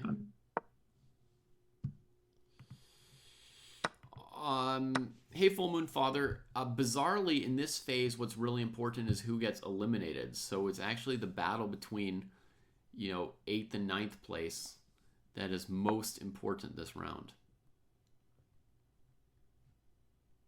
Can black take d2? Must have been a move ago before the bishop retreated. Bishop takes d2. Yes, black could have played bishop takes d2 if they were willing to give up the bishop pair for a pawn. Absolutely. I think white had like knight e5 at the end, perhaps regaining their pawn. That might have been part of black's reluctance to go for this, but it's definitely an interesting question. Knight e5 maybe here and here. Yeah, maybe black could have tried that. So bishop g7 was the choice, keeping the bishop pair. And yeah, still a little messy. Ronan Fedoseev fighting with what he's got. 3 minutes on the clock. Gukesh brings the rook to an active square instead of trading it. Tries to keep black tied to the h-pawn. And Magnus is preparing to eventually play b5.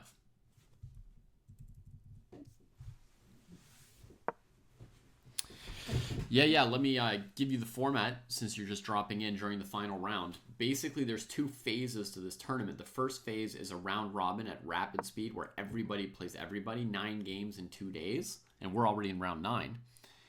And you can see the standings over there below Andy, which show like the standings out of 8 points as they're playing the 9th game. And the top 8 play the second phase, which is going to be a knockout tournament in classical chess. So what's really important is, which 2 players don't make it to tomorrow. One of them will be Aronian, and the other might be Gukesh, more likely to be Fedoseev. It seems could be Abdusatorov. pretty likely it's going to be Fedoseev at this point, but yeah. But, it's a blitz game, right? 2 minutes against 2.5. Bishop pairs are quite good. I would not be confident handling this with white, so. That's true. I guess there is still, I keep thinking that Fedoseev has to win, but if he draws this game and Carlsen finishes off Gukesh. No, that wouldn't be enough. He would need Abdusatorov to lose to Aronian. Oh, that's right. I don't think that's happening. Okay. Because Aronian is currently down a pawn. He's going to win a pawn back, I think, but I don't know. I mean, I guess it could happen. Mm-hmm. It sort of seems like Abdusatorov is going to find a way to simplify. What's interesting, I just flipped back to all the games, is that it looks like Sindarov is just getting crushed by Firouzja. Interesting. Yeah, he's down in exchange, and he has one of the worst minor pieces of all time. The battle for first place may actually matter because I think that the first seed, getting to pick Kamer as their opponent might be like a slight edge. Yeah, yeah. But looking at this rook and knight versus 2 bishops position, I mean, do you know how to progress this as white? I'm not sure that I would know how to win this even in a classical game. Like, what would I do? Obviously, any trade I could get, I would take, and then I would know how to win. But without a trade, how do I get purchase on the game? What do I play for? Right, like how do you make progress against the bishops?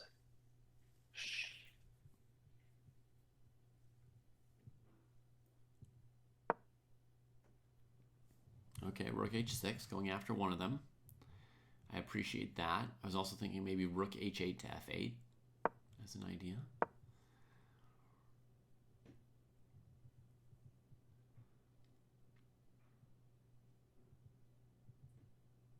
Yeah, I wonder if rook to h8, if that gets met by like rook g8 or something. Oh no, you can't because the d7 pawn hangs. Well, so you can't let me trade rooks. I guess not, yeah. No, you're right. Well, I'm surprised that he chose rook h6 over rook h8, rook f8. Although I guess in both cases, is bishop g5 happening? Mm-hmm. Oh, but bishop g5 now, rook g6. Rook g6, that's the reason for this move order. Okay, we got it. Okay. I mean, Naka got it, and we got it from Naka, right, folks? Honestly. Yeah, it's taken a while. I feel like this is a hard position to get your bearings in. Yeah. Like everything in the black position is a little bit loose. Mm-hmm. Which is one of the reasons why it feels like Fedoseev might still be in a fair bit of trouble. Right. And he doesn't go to G6. And Naka did not play rook g6. We didn't get it. We didn't get it. Did not get it. Was his knight getting trapped? By d6, no you mean? No way. Okay. No, but it's possible that there's like a direct push of the f-pawn, because that's the other thing you always have to watch out for as white here. Is whether this pawn just sort of runs away with things. So you bring the knight back as fast as you can. It comes to f2. You come here. Yeah. Bishop comes to h4, and now black's just threatening bishop g2. I mean, I don't know what you do. Yeah. I was thinking, maybe knight d3, bishop c4, rook f2. But black could even go bishop d3. I don't even know how I'm drawing as white. This is what's annoying about. I mean, I understand why Naka decided to take on f5. I mean, his knight on e7 was just about trapped, and now the black pawns are split. And so maybe he can round up the f-pawn, but the f-pawn is actually really quite problematic. Yeah. So he And played bishop g2, did Fedoseev, and Naka is prevented. The point was to lock in f3 with the bishop already covering f1, right? Yep. That's why he didn't push it, but played bishop g2 first. But But Naka's now now F3 prepared just f3, drops it. knight f3. Yep, exactly. F3. So he's got to play bishop f6 here. He can't move the bishop on g2 away, right? That would be a blunder. So he's got to move the bishop off of g5, and he's running out of time as Fedoseev. He does not see a way out of this. Even bishop f6, there's knight d7 check, winning the game. So it's not really anything to do. He finally plays it, and Naka quickly takes. And now it's clean. It's just over. Yeah, easy to play. Yeah, this bishop g2 move might have been a critical mistake. And that takes all the pressure off everybody else. It's now clear that Fedoseev will be the second player eliminated here in the rapid portion of the event. I think he and Aronian will get to play one classical match against each other to decide the difference between 9th and 10th places. Okay. At least. And so they get one more. It is for about $5,000. So even like the final two places are $12,500 and $7,500. So. Well, and Aronian decided to stop the bleeding and took a draw against Abdusatorov. Okay. Yeah. And then Firouzja won. So Firouzja caught Sindarov. Caught or surpassed? Surpassed, right? I think they're both at 6.5. Oh, okay. Oh, right. Sindarov was a full point ahead before this, but the tiebreak is going to be their head-to-head. So he's going to get the pick. So that's it. So he's got it. Yeah. So he gets to play Kamer potentially. Yeah. Although, does he want to play Kamer? Kamer might be beating Fabi. I don't have any idea what's going on in that game. The answer is yes. You want to play Kamer if you get the choice. I know. Ah oui, bonjour.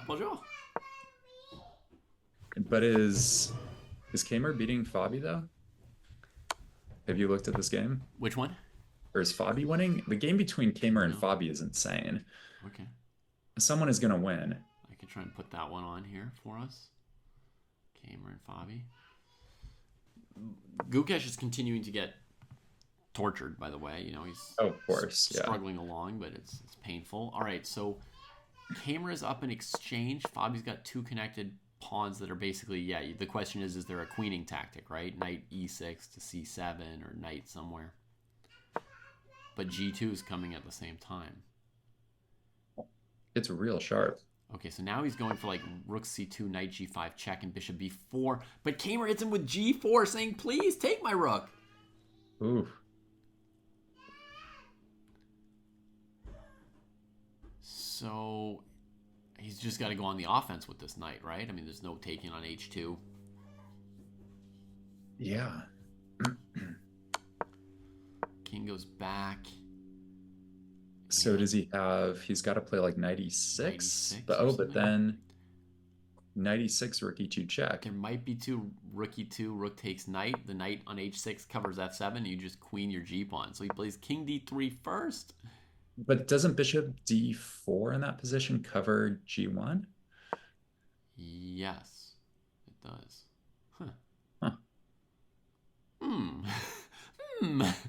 Okay, and this one does allow g2. Unclear how he's going to handle g2, right? He's going to handle it by playing knight e6. Maybe then knight e6, let you queen, take on c7, get his own queen. Or knight g7, he's going to queen with check, possibly with 8 in one of these lines. Oh, man. Seconds to play for these players as basically they are mutually queening. Meanwhile, below us, Magnus is on the move. He's advanced d3. It looks to me like he's basically winning. Look at that central control of the d-pawn, the knight on e4, the king on d4 versus the king on f1. Oh, yeah. I think that's over. I think black's winning. It just looks overwhelming. And Magnus wants... Yeah, he just won. Magnus wanted to win this game, too. Yeah. Right? Like, Gukesh just won the world championship that Magnus gave up, and now he beats him quite convincingly. It's just a rapid game, Magnus. Don't get too excited. All right, knight e6. So I King thought a D7. couple moves ago that Kamer had to play knight f5 and then sack his knight on e7. Mm-hmm. But Instead, apparently that he's was not wrong. doing that. Maybe his knight's headed to D6. Yeah, it totally is. That's definitely the right Just solution. trying to defend. I mean, white's going to have bishop b4. This is incalculable with just seconds here. Pretty brutal. Oh, he brought his rook back instead. And Fabi queens. Huh. You can throw in g2, bishop d4 here. Yep. But it doesn't change too much. The endgame looks, to me, drawish now, which is a weird thing to say, but... I know. Because now king e2 is probably right. Mm-hmm. Yeah, king e2 is possible. Oh, we got a visitor. Bonjour. Tu veux voir les échecs? Papa. Tu veux voir Papa? Some cookies. Some cookies. Ah, tu veux des cookies. Okay. I've got all the kids. I Colin, want do you want to some say hi? cookie. Makes sense. A5. Fabi playing very ambitiously. There was another option to run the king towards the g-pawn, right? But he tries to break Yeah, pawns that are a5 looks... stuck on dark squares. Make another threat. After a5, can I just like... Take it and try and pants the bishop, right? Yeah, just play like... Oh, God. I should say something about who's better, but I have no idea, so... That would require a lot of calculation. Yeah. Okay, I can give one variation. King d6, knight d6 check, king b4, knight takes b5. That would save black pretty much from danger. But maybe c4 first? Or maybe more circumspect king c3? He just tucks the bishop away. So he can start moving the b pawn. Oh, man. Right. Huh. Okay, but what about knight e5, knight f3 now? Nope. Yeah, I don't know. We'll never know. We can always look at it later.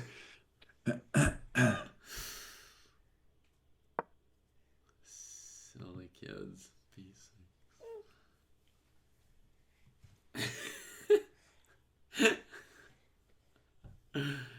I had a cookie that I was slowly eating, Andy, that get me through from 4 a.m. to now. But they've come in and discovered it because I didn't finish eating it. They're both That's just pointing at the cookie. That might be the biggest blunder of this round. Leaving the cookies en prise. Yep. Hey. Non. Il faut manger à la table si vous allez manger. Remettez ça. Ok, merci. This is a crazy endgame to be playing with just seconds on the clock. Yeah, just absolute madness. Okay, cleans up the F pawn. King's gonna come here and blockade. It definitely pawns at seems like least. they went for the safe escape out of here. The only question now is Fabi in any trouble? Or is Vincent in trouble? I know, or is He Vincent? wants to Yeah, go king okay, so A6, it's the same and if you go question. king B7, he's gonna play, c4, c5, and at some point king B5. Right, I want to play king b7 with black and then get my knight to f3, but that's actually really, really slow. Okay. On va voir. Oh, that's an interesting way to do it. All right, what's the idea here with knight e4? So the point is that now you can respond to king a6 with knight c5 check, maybe? King here with knight c5. I think so. So Maybe. bishop takes, pawn takes, and b7 would lose to g1. Yeah, I think. Yeah. Maybe. Famous. I don't know. Famous little tactic. This would be a winning for black. Yeah. We'll just go here, check on the b file, etc. Draw agreed, of course. Huh? Playing. We have no idea why or what. I mean, I guess the idea is that if king a6, knight c5 check, you decided the other kid's left, so we need to have one kid at all times. Makes sense. I guess the king could have gone to a7. I don't know what's Are you happening showing there. David your wiggly tooth? Oh, nice.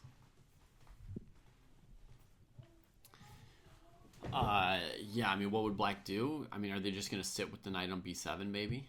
Use Right, the- that's my thought, is that defense. position is then just like fundamentally drawn. Okay. Well, in that case, it makes sense. Fundamentally drawn. Right? Let's see if there's nothing. any last game going here in round 9. I think we're all done. Let's refresh. Sindarov has finally lost. And Fedoseev has also lost. And Gukesh has lost. And Noterbeck drew. I mean, had Fedoseev won, he would have caught up with multiple people. Goodness. Yep. So Abdu was a draw. And Naka did win, knocking out Fedoseev. As well as the drama from those other matchups. So let's make the final standings clear. 6.5 out of 9 for Sindarov. Fabi, 6 out of 9. So David, quick question for you. Yeah. In terms of choosing pairings, is it 1 through 4? They get to pick an order. So like Firouzja picks, then Sindarov, then Caruana, then Carlsen. Yeah, that's what I'm understanding. All right. You want to try to predict who they're going to pick? Sure, let me put Once up you've the got the final standings here, and then I will try and take a guess at it. I mean, to me, the only thing that's really clear is the first pick is going to be Kamer, I think. But okay, Carlsen won in the last round, so he gets half a point more than Naka. No, Naka also won. Yeah, they're tied. I mean, Carlsen has the tie break, but it doesn't matter because Carlsen's going to pick last. I mean, I guess it matters in that someone can pick Naka right ahead of someone else. But either way, Carlsen won't actually get a pick, right? He'll just take whoever's left. Right, he gets the leavings. Kamer gets 4 points out of 9. And then we've got Gukesh and Abdu with 3.5 out of 9. Yep. I think that's a sort of interesting psychological choice for Sindarov, actually. So we assume Firouzja takes Kamer. Seems pretty clear. And then the question is, if you're Sindarov, do you pick the guy you like grew up with, right? Right. Or do you pick the world champion, Gukesh? Or you probably don't pick Nakamura, right? Number 2 in the world, finished strong in this event. I don't know. I think, like, personally, I wouldn't put too much weight on the results in the Rapid. You know, I would just pick more based on, like, FIDE Classical even than based on the Rapid results here, because there's just not enough games for sure to really, like, put too much stock in it. Although, you know, if you've just been playing, you know, I could imagine that it makes a big impression on you, whatever it felt like to just play against the other guys. Like yesterday, the day before, you had like a feeling of, you know, strength or weakness that came through. I'm going to take my standings and just make them real big for a second, since that's what we're really talking about here. So let me move my standings here, folks, and make them big. This is what we're talking about. These are the final standings here. And Firouzja is sort of in first place on tie breaks, but I'm not going to fight with my graphic too much just to fix his name, because somehow got typoed somehow by me.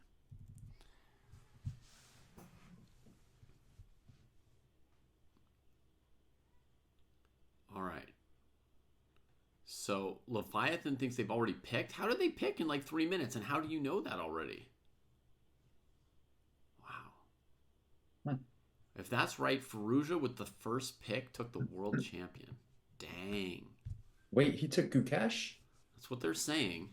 Well, then maybe he wasn't picking, because that would be 1 versus 8. It seems crazy to pick Gukesh over Kamer. Right. Yeah, also, if that were correct, it would say that Sindarov had picked Noterbeck. Yeah. Also maybe not picking Kamer, which seems...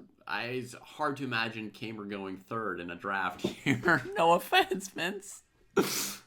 Yeah. No offense intended, Vince, but, you know, like, the other choices are all, like, in the top 5 in the world, basically, right? I mean, we're talking, you know, Carlsen 1, Naka 2, Gukesh 3, Caruana 4.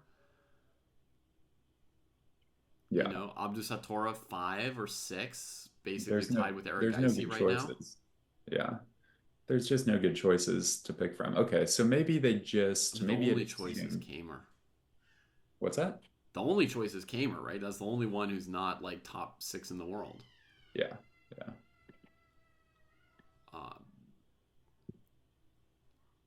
Yeah. And Leviathan is insisting that was the picks as seen on the official broadcast and stream. Okay. That makes no sense, but you know, I think we'll have to wait for the for all the information and stuff to come out, and then discuss this as we get into the matches tomorrow. Yep. I think there will be a Fedoseev versus Aronian match, which is a consolation and a relief on its own for those players, because I know they came here wanting to play classical Fischer Random, and you know, the Rapid was an unfortunate hurdle that they had to go through and that they didn't really clear. So at least they will get one match against each other, I believe. And the action just picks up and gets better from here on out. So we'll see folks tomorrow for that. Also, for anyone who's got a hankering to play themselves, we'll be running a Fischer Random tournament right here in about an hour and a half on Chess Dojo. So we'll be back with viewer tournaments and a couple different rating sections. You guys can get a chance to try your hand at this Saturday Rapid in about an hour and a half. See many of you then. We're going to send a raid in the meantime.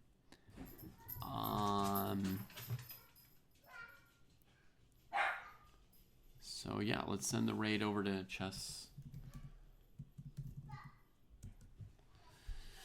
where maybe you can find out more information about it anyway, since that's where the Leviathan knows about what's going on from. And yeah, I'll be back soon enough.